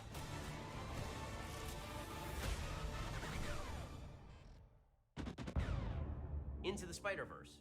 The first one is great. I thought it was Across the Spider-Verse. Either way, okay. Okay. Spider-Verse. Shit. I've already used fucking blue and I've already used red. Well, this isn't good. Let's use shit. We've come to a conundrum, guys. Let's go with, can I get a color thingy? There we go. Let's go with like shit. Let's go with like kind of a little bit, that looks good. It's kind of a little more pastel-y. Will this be good? I think this will be fucking great. Will it be woke? I don't really. The first one wasn't at all. I don't really think that's something we should be concerned about. But in terms of quality of film, This is going like right up to the top here. It might be, I guess it's gonna be like, you know, there's like a girl in it who's a prominent character, so naturally they're gonna say that it is. Actually, no, we're not gonna play it. No, we're not gonna play that game. We're just gonna go like right here. This will probably be like somewhere. Spider-Verse 2. Oh god, that's like really edging in there. Well, you know, that's there's only so much space. Actually, here, this is what we'll do. Get rid of that. This is, yeah. I'm okay with that. Right there seems perfect. Spider-Verse 2. Okay, there we go. So yeah, like in terms of like wokeness, it's not gonna be very high on that scale. I don't think there's gonna be anything like cringily, like the documentary she showed with like Hillary Clinton would be like up here. Like the Hillary Clinton one would have been, no, don't use that color. The Hillary Clinton thing he showed would be like here. Like it would just live in this region. It would be on the utter garbage scale. But you know, that's not gonna be, we're not gonna, the Spider-Verse movies weren't. I think it's the best animated film of the last 20 years. It's so good. The last Into the Spider-Verse is creative and interesting. And so I'm looking forward to it. That's also crowded material too. You have to think about that. That's like a crowded field. You got Inside Out that came out. That like short, the island short, like with the island, like this is very slightly. I'd say I'm slightly more skeptical of it than. All right, I just checked for time. We're gonna have to be a little bit faster with these. In the theaters. Again, okay. Really, yep. Honestly, a lot of these movies don't look bad. We'll get to the ones that look really bad in a second. Okay. Oh, is this fucking oh yeah. This is okay. This is Oppenheimer. This looks fucking amazing. Okay. Oh well, yeah. Oh, we can't do white because you wouldn't be able to see it. Ooh, what if we did this? Oppenheimer is gonna be like. So this is the thing. I don't really know if it's gonna be like super amazing or anything. I want to say like, oh man, it's gonna be so fucking good, but I do kind of feel like it's gonna mostly be really, really good. So we're gonna go like here. Oh shit, didn't mean to do that. I forgot I changed it to the block for a minute. We're gonna do here, I'm thinking, and we're just gonna do a big O. That's all. That's maybe just OP. No, that's not a P. Where's a P? There we go. Oh, that's okay. That'll do. Oh, this comes out right near my birthday too. Oppenheimer. I am a Christopher Nolan fanboy, as everybody knows. It'll be interesting to see what he does with an actual biopic. Oh, I just realized I didn't even show my screen on this one. All right, it ended up like down here, like down. Like, let's see. Can I? Nope, I can't. Oh no, I can't. Really done before. Whoa! Stop! What's happening? My screen's being stupid. My screen's being dumb. Why are you being dumb, screen? Oh, stop it. Okay. Where? Okay, here. I'll. It was down. It was right there. That's where I put it. Right there. Okay. No. Oh wait. The P. Bring back the P. Shit. It's an O. You get the drift. Moving on. What did I say? He's done smaller dramas. Like Prestige is a smaller drama. You're familiar with the the Prestige is so fucking good. And I love Prestige. It's great. But he's always using tricks, right? He's playing tricks with time. He's playing tricks with time. And so it'll be interesting to see what he does with Oppenheimer. I'm not gonna lie. I want Ben's editors. I'm going to say that, again, I always preliminarily just put whatever Nolan does in the classic sections. That's 2 classics maybe this year, so I'm excited about that. Yeah, what happened to we don't get many of those? Oh, God, Mario. Okay. God, when I upload this segment, I can already tell, like, I'm going to get clapped the fuck up. But that's okay. I'm small. They might not notice me. Okay, Super Mario. We'll go to light blue for Super Mario. Okay. So I have a confession. Here to make. I think the Minions are fucking hysterical. I know. You might be disappointed. I know. I just something about the fucking Minions that fucking kill me. I think it's like kind of the physical humor. Like I like Tom and Jerry and that sort of shit really works for me. I think that's why. But like Illumination, you know, I really like the Despicable Me movies. They're funny as shit to me. So woke scale. Well, you know, Princess Peach seems like she's like not a damsel, so they're probably gonna put it like so it's probably gonna seem like up here. In terms of quality, I feel like I feel like we're looking at like right around I think we're looking right around here. Right around here is where we're gonna be looking. In terms of like, will it be woke? Probably a good bit. It'll probably be cringy in some spots. But overall, I actually think it's gonna end up being a above, like a good movie. Not amazing, not Spider-Verse or nothing, but I think good is I think we can expect a good. Mario Brothers the movie. Oh come on. There's all this controversy over Chris Pratt. I don't understand what people want. Do they want Chris Pratt to put on like a weird Italian, Roberto Benigni to play him? Oh my god, this is like totally the point I think I've made, like in like IRL, is it's like, well, what do you want? Like, we can't just have super racist like Italian stereotype Mario for an entire movie. Like that would be ridiculous. We can't have a Super Mario the entire time. Woohoo! Like we can't have that the entire movie. Like just give him a mostly normal voice. Like he could be a little bit more Italian, I guess, but like Charlie Day isn't doing an accent, so like. This is a moment of joy, and I want to kiss everybody because you are the image of the joy. They're like, why is Chris Pratt playing it? I don't know. Well, because you don't want a guy going, "Hey, I'm Mario. What's going on?" Oh my god! Oh my god! We're in such agreement. Mario.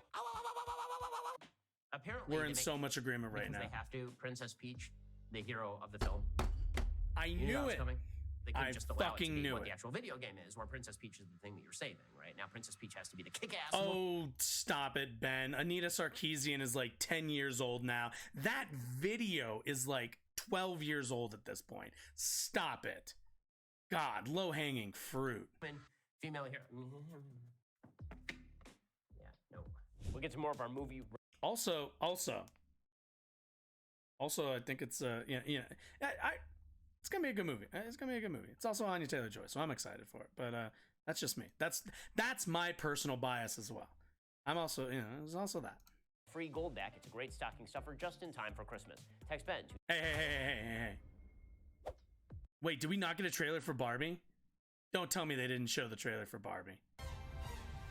Oh, this looks so fucking good. That look. Oh yes. Okay. Where's the pink? I'm glad. Actually, no. Give me like the. Is there like the Barbie color pink? Is there like? Because what is it? It's like here, and then like kind of darker. It's not like a light. Well, I guess it. No, maybe it is actually. Maybe it's a little bit lighter than that. One sec. Okay. Maybe it is a little bit lighter. That. Yeah, like right there's good. All right, Barbie. Fuck, dude, Barbie's gonna. Okay, do I actually think it's gonna be like? Okay. So this is gonna be. Oh, dude, I'm like here on Barbie. I'm like right here. Like abso-fucking-lutely, give it to me. Fucking. We'll do this one in 3D. In 3D too. Amazing. Okay. Let's see how Ben's feeling about it. I don't know what this film is. So I don't either. I don't either. I'm just excited. But it's a legacy toy for little girls. This is like a dating zone. This has to end up in his dating zone, like right? Barbies. Mattel presumably gave its license so that they can make a movie with Ryan Gosling and with Margot Robbie on this. But that means it's going to be adult oriented.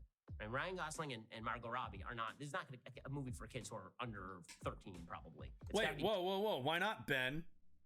Do you have opinions on Ryan Gosling that your audience might find controversial. I mean, hey man, look, join the club.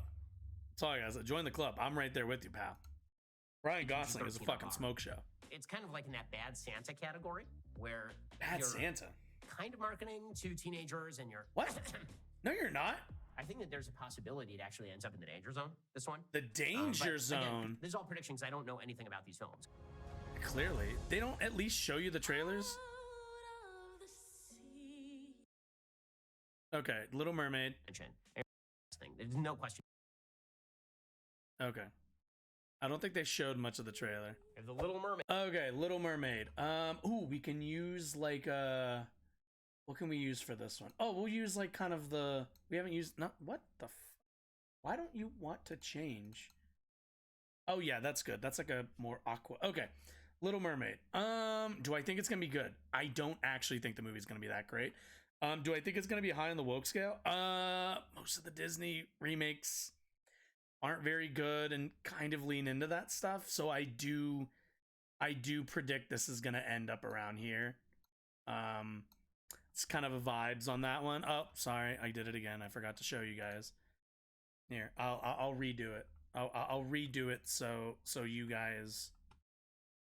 Let me do this. Yeah, I'm thinking like, you know, like maybe around here. Like I like none of the Disney remakes, the live action remakes, have been good. Like that's the thing that holds me back from giving it a higher score. Is just none of them have been good. They're doing the face tattoo syndrome here with the casting. There's no question they're doing that, right? You walk into a Starbucks, there's a dude with a giant face tattoo, desperate for attention. And you're like, man, cool tattoo. And he's like, why are you even looking at my face? Like, because you were. I'm confused. What are we talking about? Okay, this is what Hollywood is doing. Wait, is he comparing that to casting a black actress in a movie about fictional species? Okay. Reaching, my man, reaching. Doing with the casting in Little Mermaid. The mythology of the Little Mermaid comes from the Nordic regions of the world. And so you deliberately cast a person who is not from that region of the world in order to essentially draw trolls. Wait, you can, but that doesn't matter. Mermaids aren't Nordic. They live in the ocean, which is like the ocean. I don't know if Ben knows this. The ocean reaches all over the world. They could, okay. Right? I mean, that's the idea here, is that anybody who mentions this, why are you noticing the face tattoo? Why are you noticing? Why are you noticing? Doesn't the movie take place? Disney's been doing this crap with Doesn't the movie take place in like more Mediterranean area? Who is gay now? Bruv, let's be honest here. That was the change. That was the only change in that movie that made fucking sense. And even then, they didn't actually like do anything meaningful with it. It was all like asides or references, but none of it was explicit. It's cowardice is what I'm saying. He's not gay. The whole point of him is that he's a sycophantic idiot. Okay, anyway, this is what Disney does now. I mean, you can be a sycophant and an idiot and be gay. Those are things you can be. To draw fire, which is why Disney is failing. We can put this. Disney's failing all of a sudden? Ben, please, spare me. It's like right on the border between Vicarious Fun Zone and really? Danger Zone. I'm kind of shocked by that. You would think he would put that lower. Oh, no. Okay. Oh, yeah, that's right. We got Indy 5?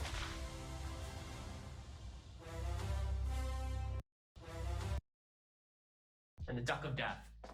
All right. Indian fuck shit. Let's. Is there like a brown I can use?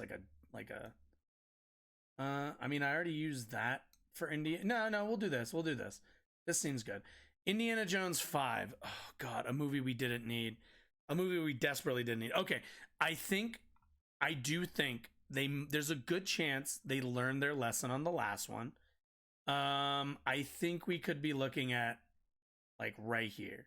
Like in the good, but like not particularly great category, but like, you know. Son of a bitch, I did it again. Okay. Look, it's it's difficult to remember to hit the button every time, okay? Okay. I'm thinking like wokeness, it's not, we're looking like here. We're looking like right here.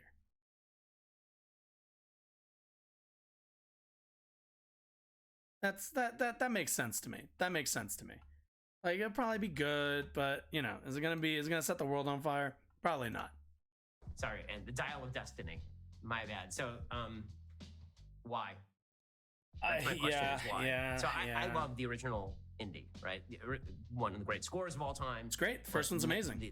The original Raiders of the Lost Ark is maybe first the best and action third film are ever. great. The Last Crusade is also a terrific action film. The one with Temple Sean of Connery Doom is is great. There are a couple reasons why indie movies fail. Reason number one is a technical reason. We might actually be looking at one of the like every other one is good type of franchises. Actually, now that I think about it, because it might be like 1's good, 3's good, 5's good. Stay away from 2 and 4, which wouldn't be bad. I mean, it's kind of there's like some franchises that are kind of like that, where like the even ones are good and the odd ones are good, but then the other ones aren't as much. Like we could be conceivably looking at that. I mean, with Alien, as much as I love Alien, like only the first 2 are good movies. Everything else kind of sucks. And reason number 2 is a message reason.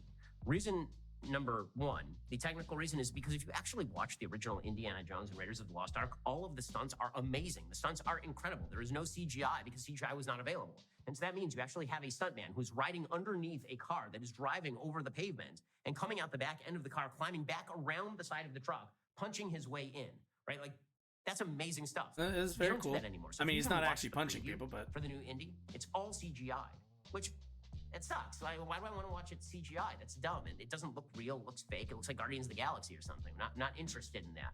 So Guardians of the Galaxy reason. CGI is not like inherently bad. It's just bad CGI or overused CGI is tiresome. Then there's the message reason. The reason Raiders works, the reason that Last Crusade works, is because they take very seriously the mythology of the religions that they're portraying. Temple of Doom doesn't work because, first of all, I don't even know what that religion is. And second of all, I'm not sure how you would take the mythology of it seriously. They're literally ripping beating hearts out of people's chests. So, what is this? Because they took the Jews seriously, it's a good movie, but because they didn't, like, because I don't get the more, because what is this? Isn't this more like Indian, Indian? I don't remember Temple of Doom. Temple of Doom was not a good movie. But like, come on, Ben, this is clearly it's weird. It's pretty clear bias on this one. Any sort of religious. Was it Mesoamerican? It might have been. No, I don't think so. Aliens and a crystal skull that nobody understands. And this one, the Dial of Destiny, it just looks like they're looking for an excuse to use some de-aging technology on Harrison Ford, frankly. And I will say that in the preview, the de-aging technology looks fairly good, at least better than Robert De Niro kicking the crap out of somebody in The Irishman, but looking like he's 80 years old while he's doing it. Oh yeah, I remember that. I remember seeing. Yeah. This looks like a fail to me. It looks like a dramatic fail to me. So I'm going to put this in the again right on the border between vicarious fun zone. Okay. The no-go zone. That's I mean, okay. What do we got? Oh, I just watched this earlier. Okay. We're gonna just skip ahead. Mainly because I feel like Marvel's gonna be a lot more all right, Ant-Man, shit, we need a color. Let's just go purple. All right, Ant-Man and the Wasp. What is this? 3? Oh my god, this is the 3rd Ant-Man movie? Holy shit. Did anybody think we'd get 3 Ant-Man movies? Okay. Ant-Man 3.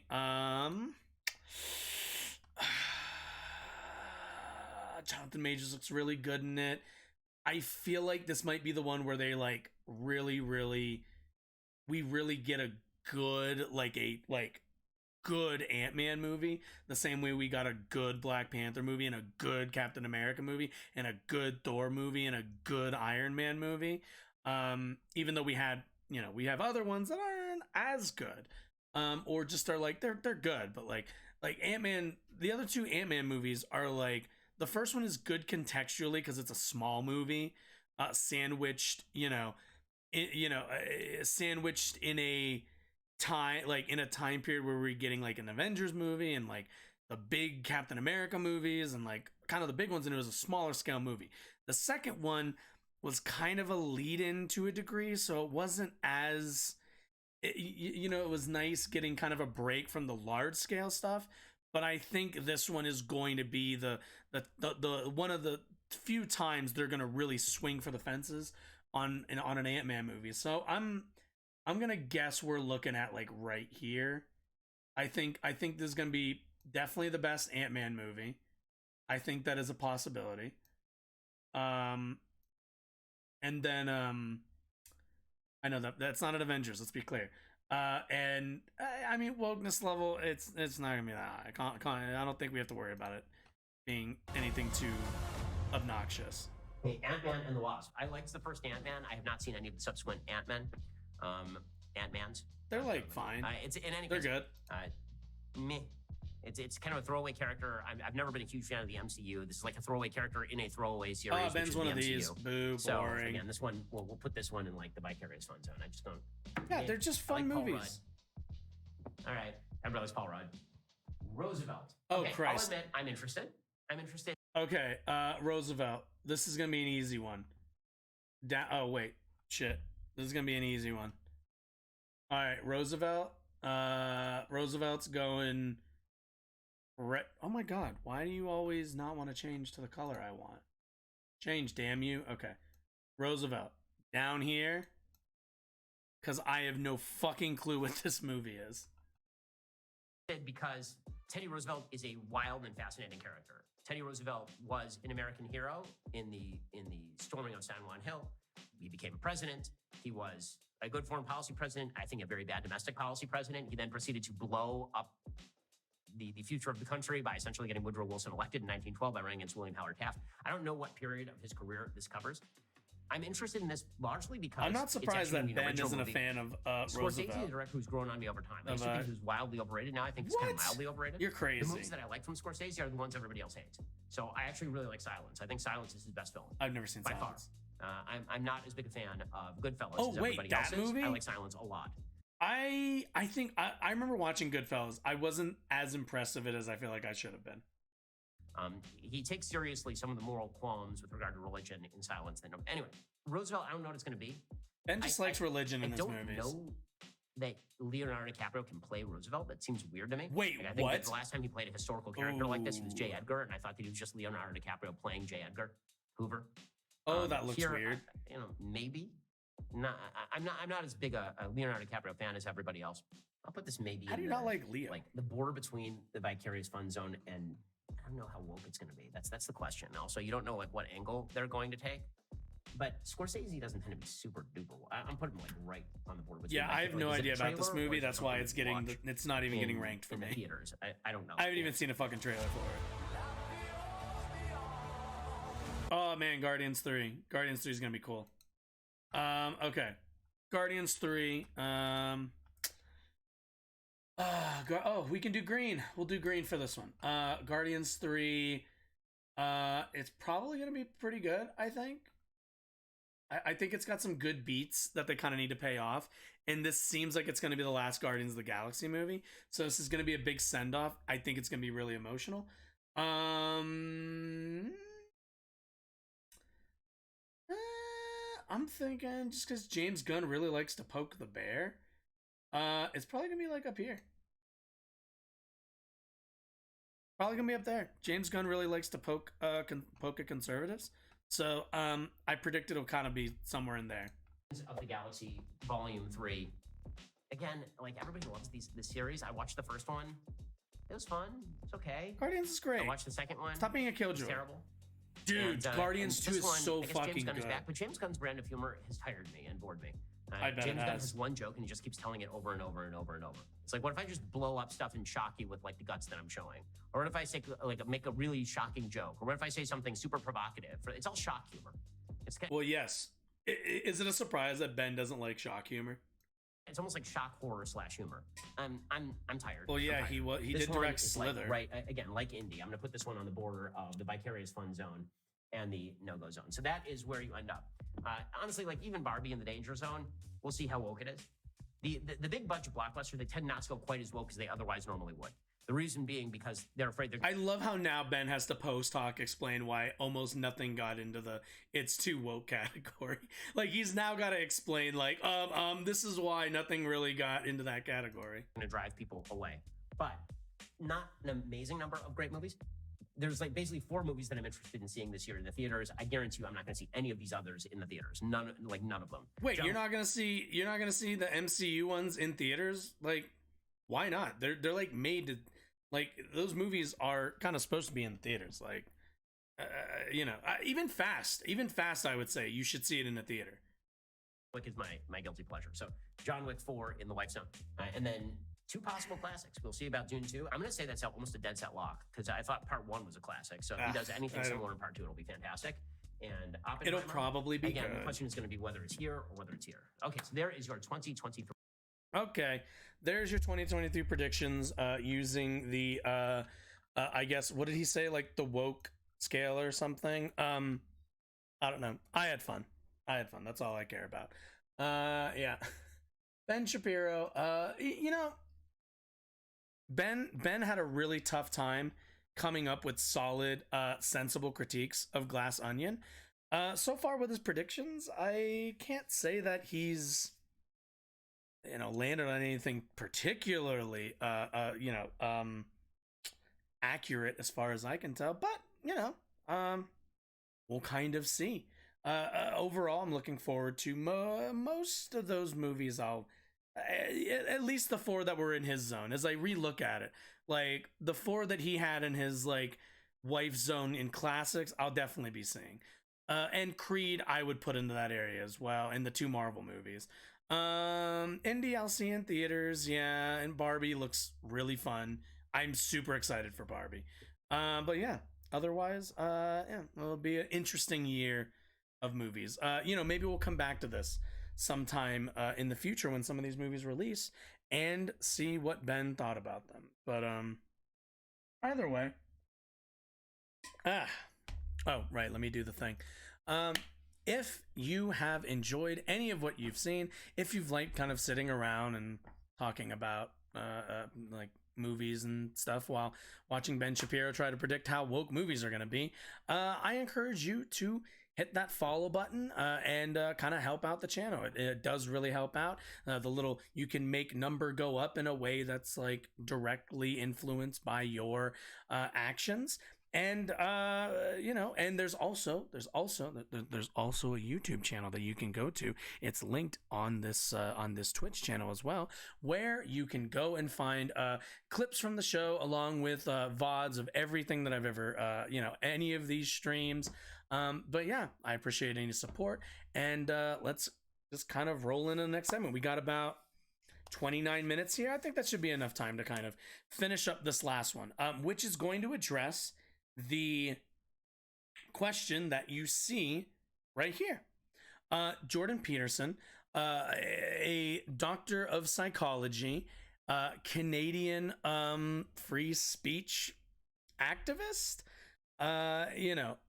Twitter user, very emotional man, apparently was threatened with his license by the college in which he received it from. It threatened apparently to revoke his license because of his unprofessional conduct on Twitter, and kind of offered him, it seemed like, to enroll not just in other classes, but kind of most likely, sorry about that, it seems like kind of enroll in some further education and some classes when it comes to a discourse on the internet to kind of secure his license, essentially. Let's just kind of see. A bunch of people. Oh, sorry. If you're not aware, this woman that you're seeing above me, this is Michaela Peterson, I guess his daughter. I don't even think I knew he had a daughter. No, I think I did know that. Either way, so just in case you were wondering. In power by the government, basically. I don't even know what channel this is threatening on. to take my dad's psychology Oh, this is literally her channel. because Okay. he's been criticizing the government. This isn't a joke. This has been torturing my family since 2018. Seriously bullying my dad in a way that... Am I the only one? ma'am, you have a very, man, I can tell you're Jordan Peterson's son. You have that same raspiness, just without the Kermit, inflection. Really caused everyone in my family a lot of stress. I think it's part of what contributed to him being quite ill in 2019, 2020. Right. Colleges are in charge of doctors, massage therapists, dentists. They've been around since about the 60s. And it turns out, which I guess colleges have been around since the 60s. They've been infiltrated by the government, and now it looks like they're being used to control particularly conservative Okay. Unfortunately, Michaela Peterson also inherited her father's inability to speak quickly. So, think you can trust your doctor to talk to you about anything that the government doesn't back? Definitely not, although we probably already knew that. This is kind of how colleges work in part. So this is how bad it is. He's getting investigated because of tweets he's tweeted, personal tweets, opinions, things he said on Joe Rogan. It's such a scam too. They're requiring him to do media retraining that he pays $225 an hour for an unspecified amount of time. And then at the end of that training, they decide whether or not he's learned anything and whether he can continue being a psychologist. You mean almost like a college? I know, crazy thought. Almost like a call. You have to pay to be taught something and then are assessed on your acumen. Man, it's almost like college.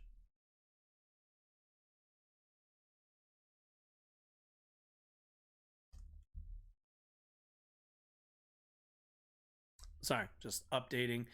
Figure I might as well I don't know how to spell license. God, I'm such a bad speller now. Actually, no, I was an okay speller growing up.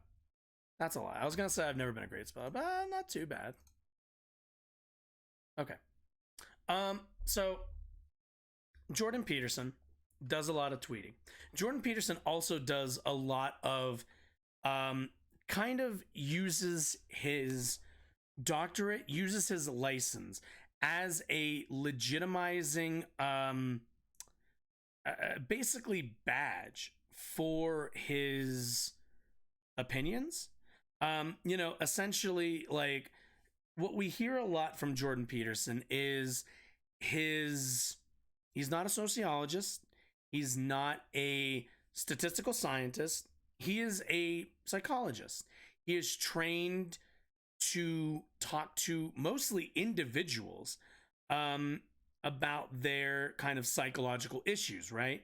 Unfortunately, what Jordan Peterson has done on Twitter and through his media appearances since his prominence in, I think it was 2019, since he rose to prominence in opposing Bill C-16, which hasn't really amounted to much. It was what Bill C-16 essentially did was add transgender people to terms and offensive terms one could use towards them, and added them kind of to hate crime laws. So, if you're like refusing, like, if you're dead naming or you're refusing to use somebody's proper pronouns and the pronouns that they live by, you're clearly doing it as kind of a offensive, like, attack towards them, in a way to kind of rhetorically to verbally assault them in some kind of, in a way, kind of.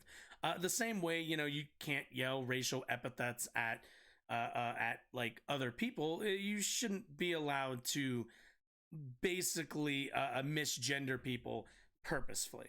Now, what Jordan Peterson did was turn this into, got famous by, doing the whole, like, over my dead body I'll let the woke Marxists do, take my rights or whatever. And like Jordan Peterson made a big stink about it because Jordan Peterson doesn't recognize the existence, the validity of trans people.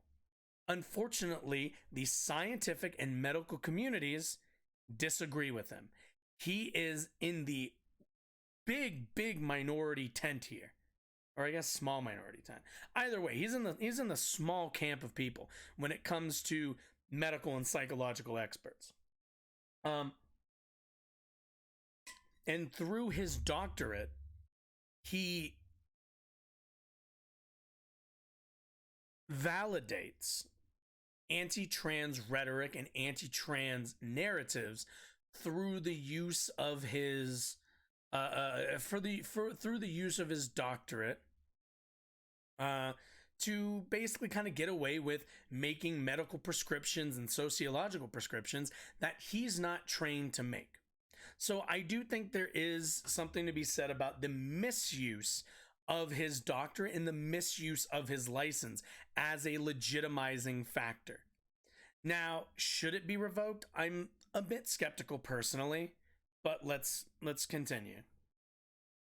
Psychologist. This isn't even a process that goes to court. It's just this regulatory board of like 12 tyrannical individuals. It's crazy that what you say online can be used to get rid of your license if people don't like you politically, which doesn't... Well, yes. These also aren't...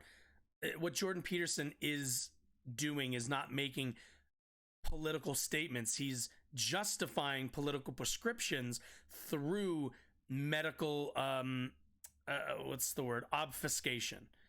He's using his medical license to make political prescriptions, but his medical license does not give him any authority in the topics that he's speaking about. That's also the harm that he's creating through that. Doesn't sound very democratic to me. They don't like his opinions, so they're trying to shut him down, but right now it's in a very real way. The tweets they've identified as problematic include the tweet about Elliot Page. Dad's trying to protect kids from being sterilized. That's definitely not appropriate. The tweet about... Yes.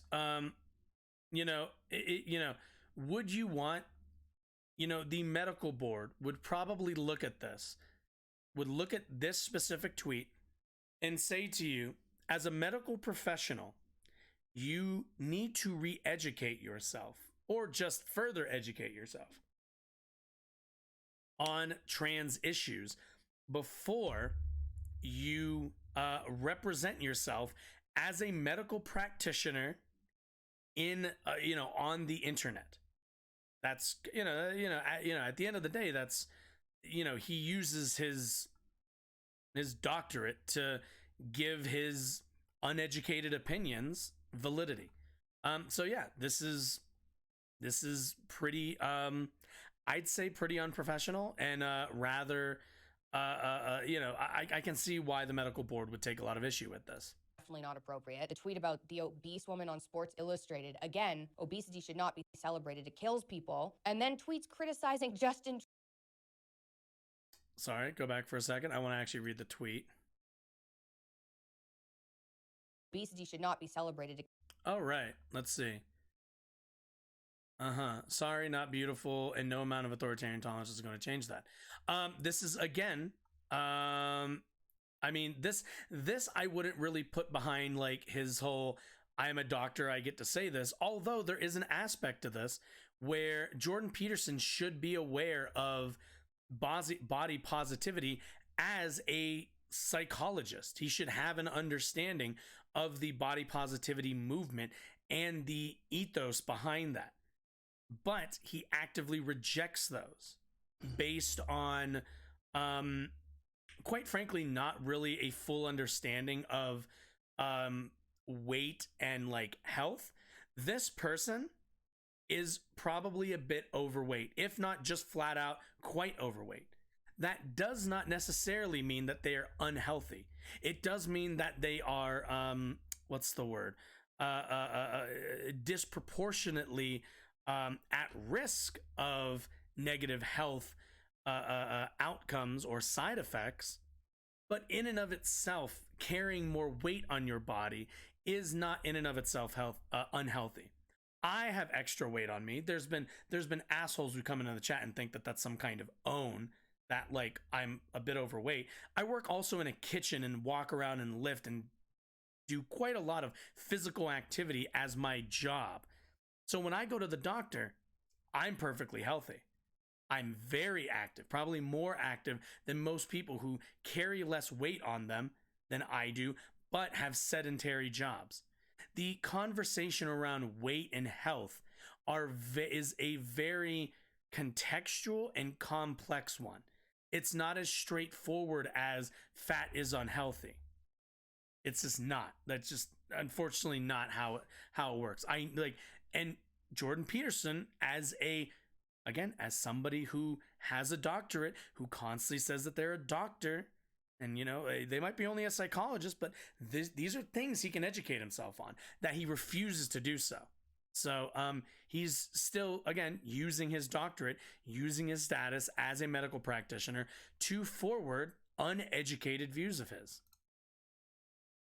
Kills people, and then tweets criticizing Justin Trudeau and another member of the Liberal Party, threatening to take your job as a serious threat. Anybody can submit a complaint about a psychologist or a doctor for that matter. Anybody. Doesn't have to be a former client. So for Dad, it's random people on Twitter complaining about him. Out of his audience of 20 million, he has 12 complaints. The college could throw these complaints out. Also, can we talk about also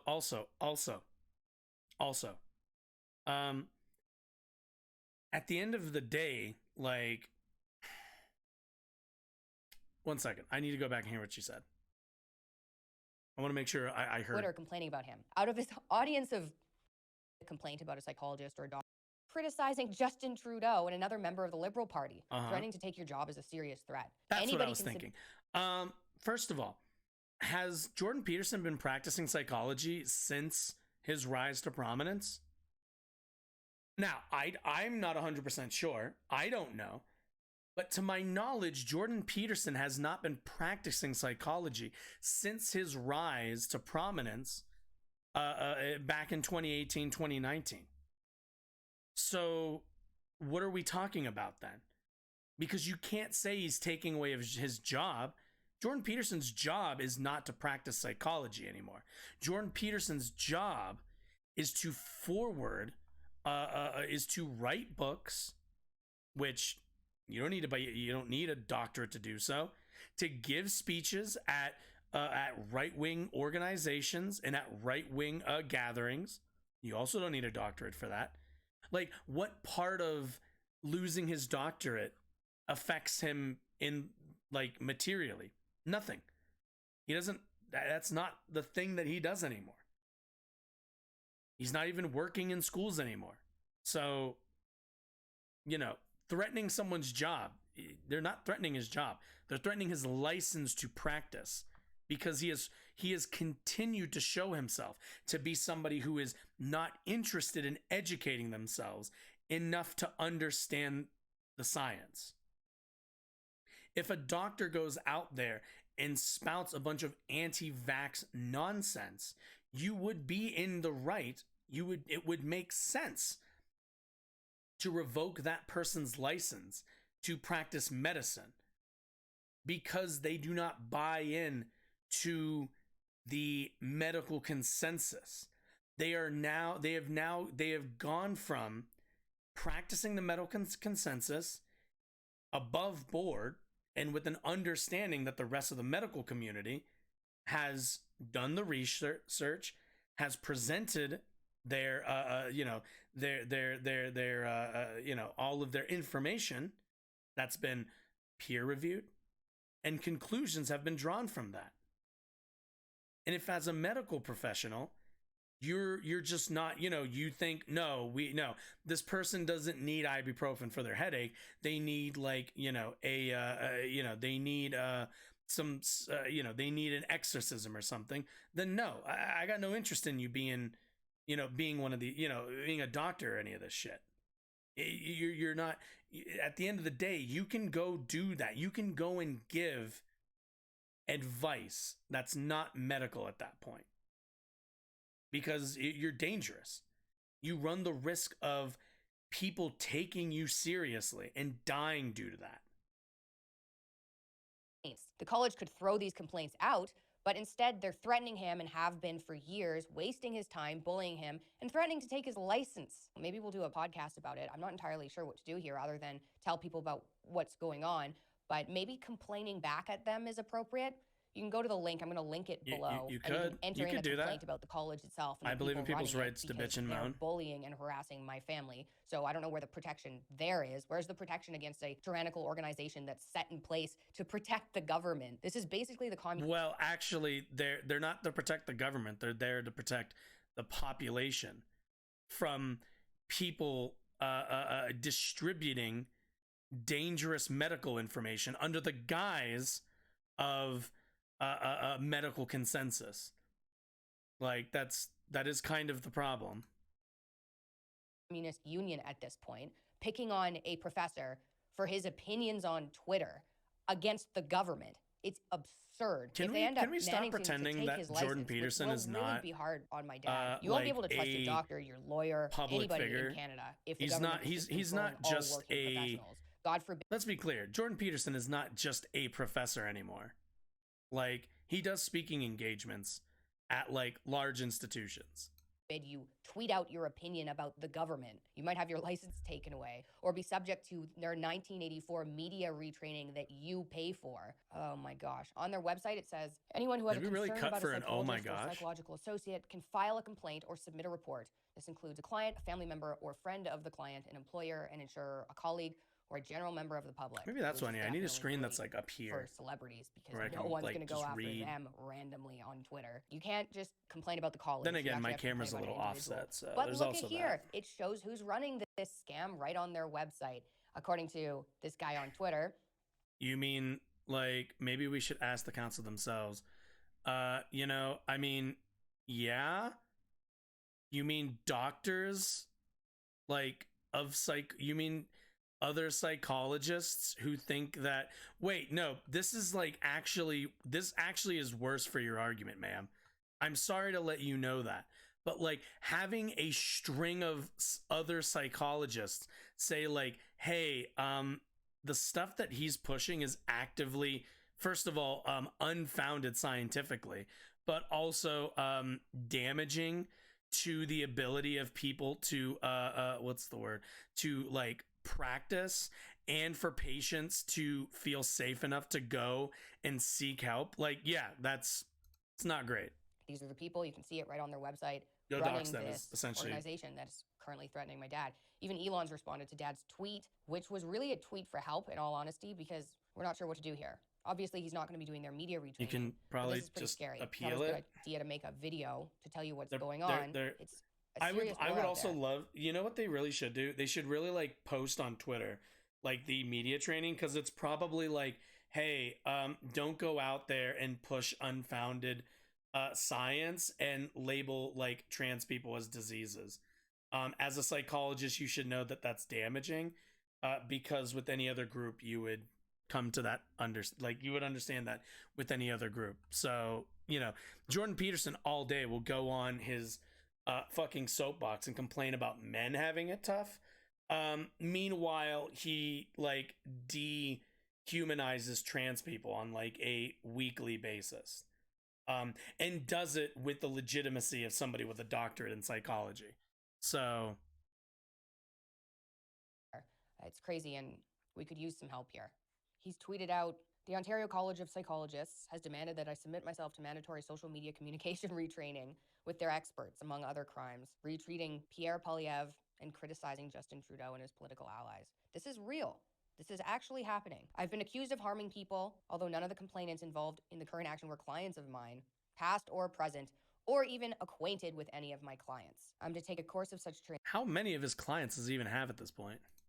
With reports documenting my progress, or face an in-person tribunal and suspension of my right to operate as a licensed clinical psychologist. About a dozen people from all over the world submitted complaints about my public statements on Twitter and Rogan over a 4-year period out of the 15 million who follow me on social media, claiming that I had harmed, those people, just harmed people with his views. And then here they are. You can go to College of Psychologists of Ontario. There's the council and the professional members. Feel free to submit complaints about them. Ridiculous. Guess we'll see if my dad continues to be a clinical psychologist. I guess we'll see. Yeah, I mean, Jordan Peterson is somebody who I don't really think kind of really needs their license whatsoever. But B, if he's using his license, you're one of these weird political people. I am one of those weird political people. Are you one of these weird political people? I am in like the BLM type. Are you a BLM type, or are you asking me if I'm a BLM type? What the frick is that? Bye-bye. What a loser. Anyway, as I was saying, God, a lot of losers today in chat, right? Anyway, as I was saying, Jordan Peterson is somebody who, like, again, Jordan Peterson passes off pretty much all of his unfounded, or not unfounded, all of his political opinions as like science and based on his psychological background. Meanwhile, be fit and health conscious, we're in a pandemic. Meanwhile, passing off like all of this, like, all of his anti-trans stuff as what's the word? As like medical consensus, or as any kind of like with some kind of medical founding. It's why it's why they're threatening his license mostly. It's just because he says shit like this. Trains are awesome. C-16 purported to do nothing but extend human rights provisions to an excluded group, let's say, to the transgender and non-gender binary types. And that was the federal legislation. It also made it a hate crime to discriminate or harass, essentially. So now then the question is, well, what exactly do you mean by discriminate or harass? And why exactly is that a hate crime under the criminal code? Well, there was an answer to that. The answer was... Is he asking why there's hate crimes? I think it's fairly obvious why we have hate crimes. As well, this bill will be interpreted in light of the policies generated by the Ontario Human Rights Commission, very large set of policies. Now, the Ontario Human Rights Commission is a radically leftist organization. I think it's the most dangerous organization in Canada, although you could debate that. And they set all sorts of policies about how this legislation was going to be interpreted, and the federal government linked to their website to state that Bill C-16 would be interpreted in light of those guidelines. So I went and read all the policies. Well, one of the policies was that if you didn't use the preferred pronouns of a given group, that you could be charged essentially with a hate crime. And I thought, no, that makes sense. If you're like actively, if there's somebody who's trans and you're actively misgendering them, then yeah, that's it's about the closest thing you can get to basically yelling the N-word at somebody. So yeah, I mean, yeah, makes sense. That would make sense as a hate crime. Given group is that using hateful language? Yeah, and so there's all these pronouns that have come up. There's 70 different sets of pronouns approximately to hypothetically describe people who don't fit anywhere on the gender spectrum, which is also something that I don't really understand. I don't understand that conceptually. Well, Jordan, you could, I don't know, seek more education, and maybe seeking more education would give you would shed some light on this perspective that you seem to lack. Just a thought. Like, we'll come to that. But yeah, but the point is, well, okay, so now a person is compelled under Canadian law to use the pronoun of another individual's choice on pain of law. Right. And I thought, well, no, that's not acceptable. It's one thing to put limits on what a person can't say, like say with hate speech laws, which I also don't agree with, by the way, but that's a different argument. I think it's a narrower argument. But to compel me to use a certain content when I'm formulating my thoughts or my actions under threat of legislative action, I thought, no, what's happened there is... So also keep in mind, nobody has been sent to prison for this. The thing he's worried about has not happened. Mainly because the police are not like, what's the word? The police are not like, holding out their ear to the street. They're not putting their ear to the street and like waiting for the fucking vibrations of you saying she to a trans man, and then whipping out their fucking Glock 17 and running after you. That's not what's happening here. What this is more or less is just writing in the rules adding into the hate crime speech as misgendering people, which is not okay. If you misgender somebody, they correct you, you go, oh, my bad. You do it a few more times, and you're doing it as like an accident. The police aren't going to come and arrest you. It's if you approach somebody, or if in public you're just yelling somebody's incorrect gender at them because you oppose the idea of them being a different gender, that's a hate crime. It's rather simple. It's not really all that hard to understand. And you know, again, these laws aren't enforceable on like, again, the minute by minute basis. If you did this, like that trans person might go to the police nearby if there are police nearby, or if you're harassing them at their home, then they'll go, hey, can you come talk to this person? They're like harassing me. And the cops will probably show up and be like, hey, chill out, go the fuck home, take it easy. But yeah, and that hasn't happened yet. Even that hasn't happened yet. The government has introduced compelled speech legislation into the private sphere. It's never happened. You know, it's funny, Vampire Hunter, you say perpetuate insanity like you have any medical grounding for that. It's funny. I don't think you have any kind of educational background to identify actual insanity. So just like Jordan Peterson, maybe educate yourself and then come talk to me about this. And in the history of English common law. And so I said, there's no way I'm abiding by that. I don't care what your damn rationale is. We're compassionate. It's like, no, you're not. No, you're not. You're playing this radical collectivist left-wing game. You're trying to gain linguistic supremacy in the area of public discourse. You're doing that using compassion as a guide. And you're pulling the wool over people's eyes. And you're not going to do it with me. If I was sitting here in front of you as a transgendered male to female or female to male. Why is the host, dude, you run this show. Why is your mic so low? What is wrong with you? Began the conversation. At the beginning of the conversation, you stumbled and called me he or she, and I was perhaps identifying the other way around. And then if I'd said to you, please, I'd rather go by she. How would you respond to that on a personal level? How would you? Well, it would depend on the situation, but the way I have responded to that, because I've had a number of conversations with transgendered individuals, is that I use whatever pronoun seems to go along with the persona that they're. This is all you have to do. Holy shit. This is literally all people are asking. This is it. This is the entire ask, Jordan. This is the entire bit of it. Oh my god. Oh my god.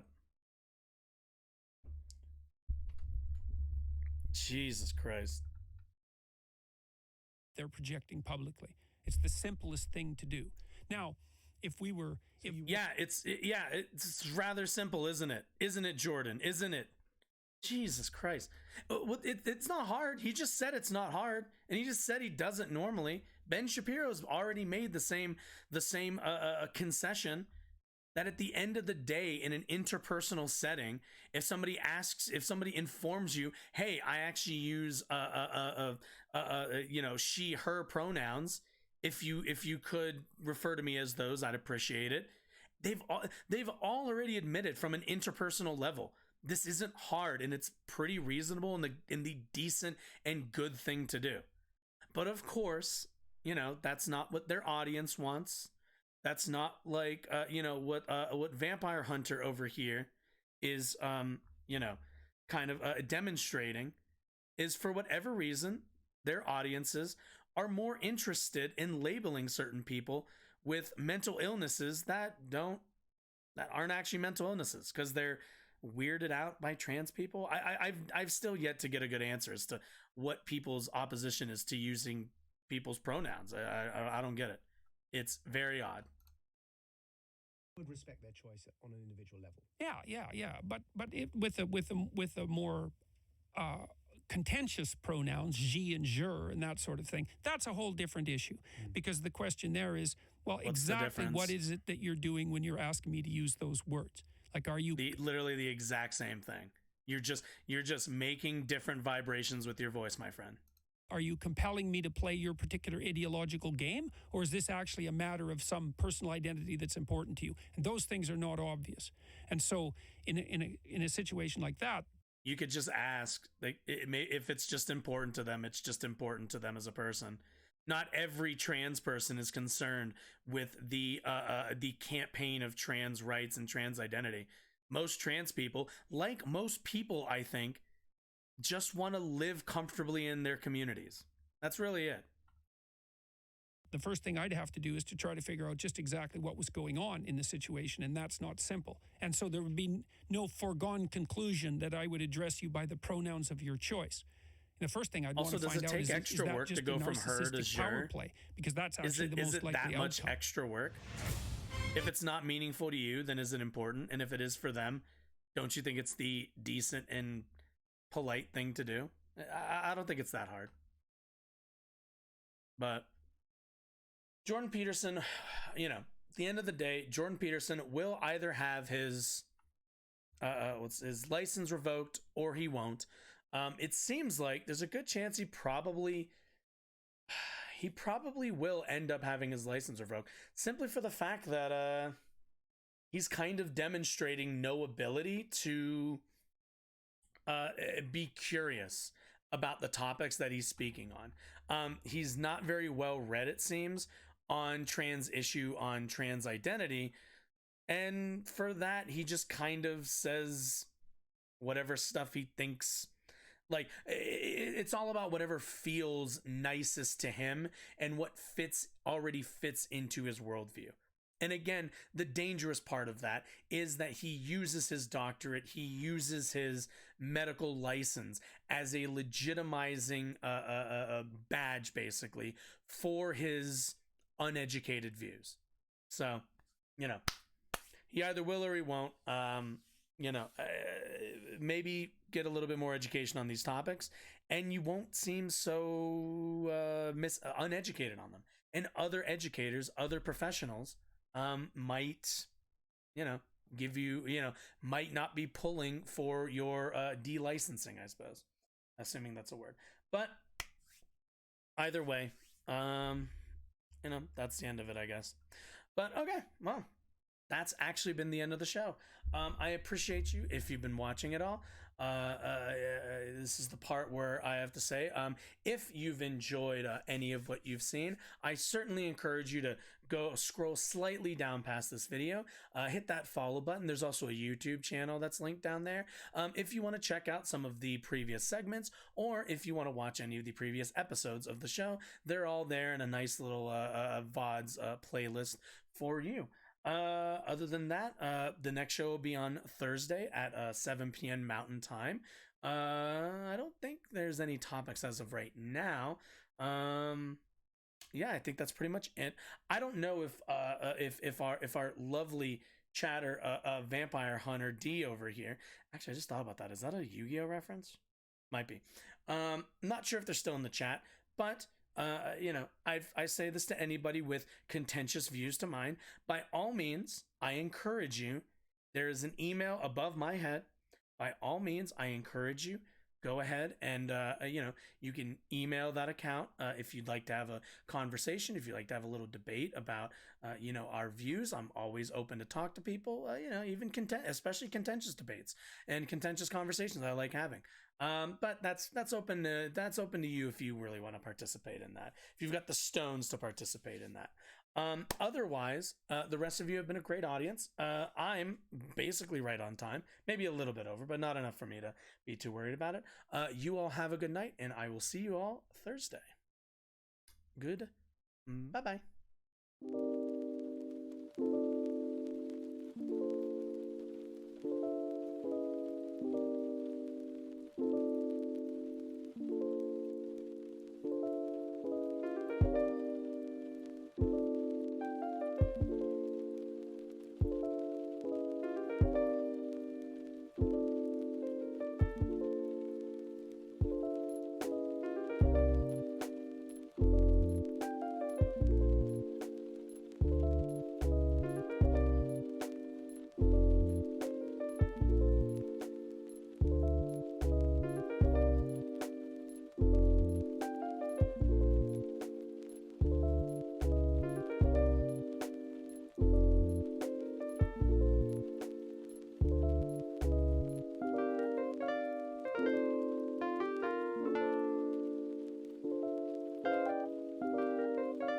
you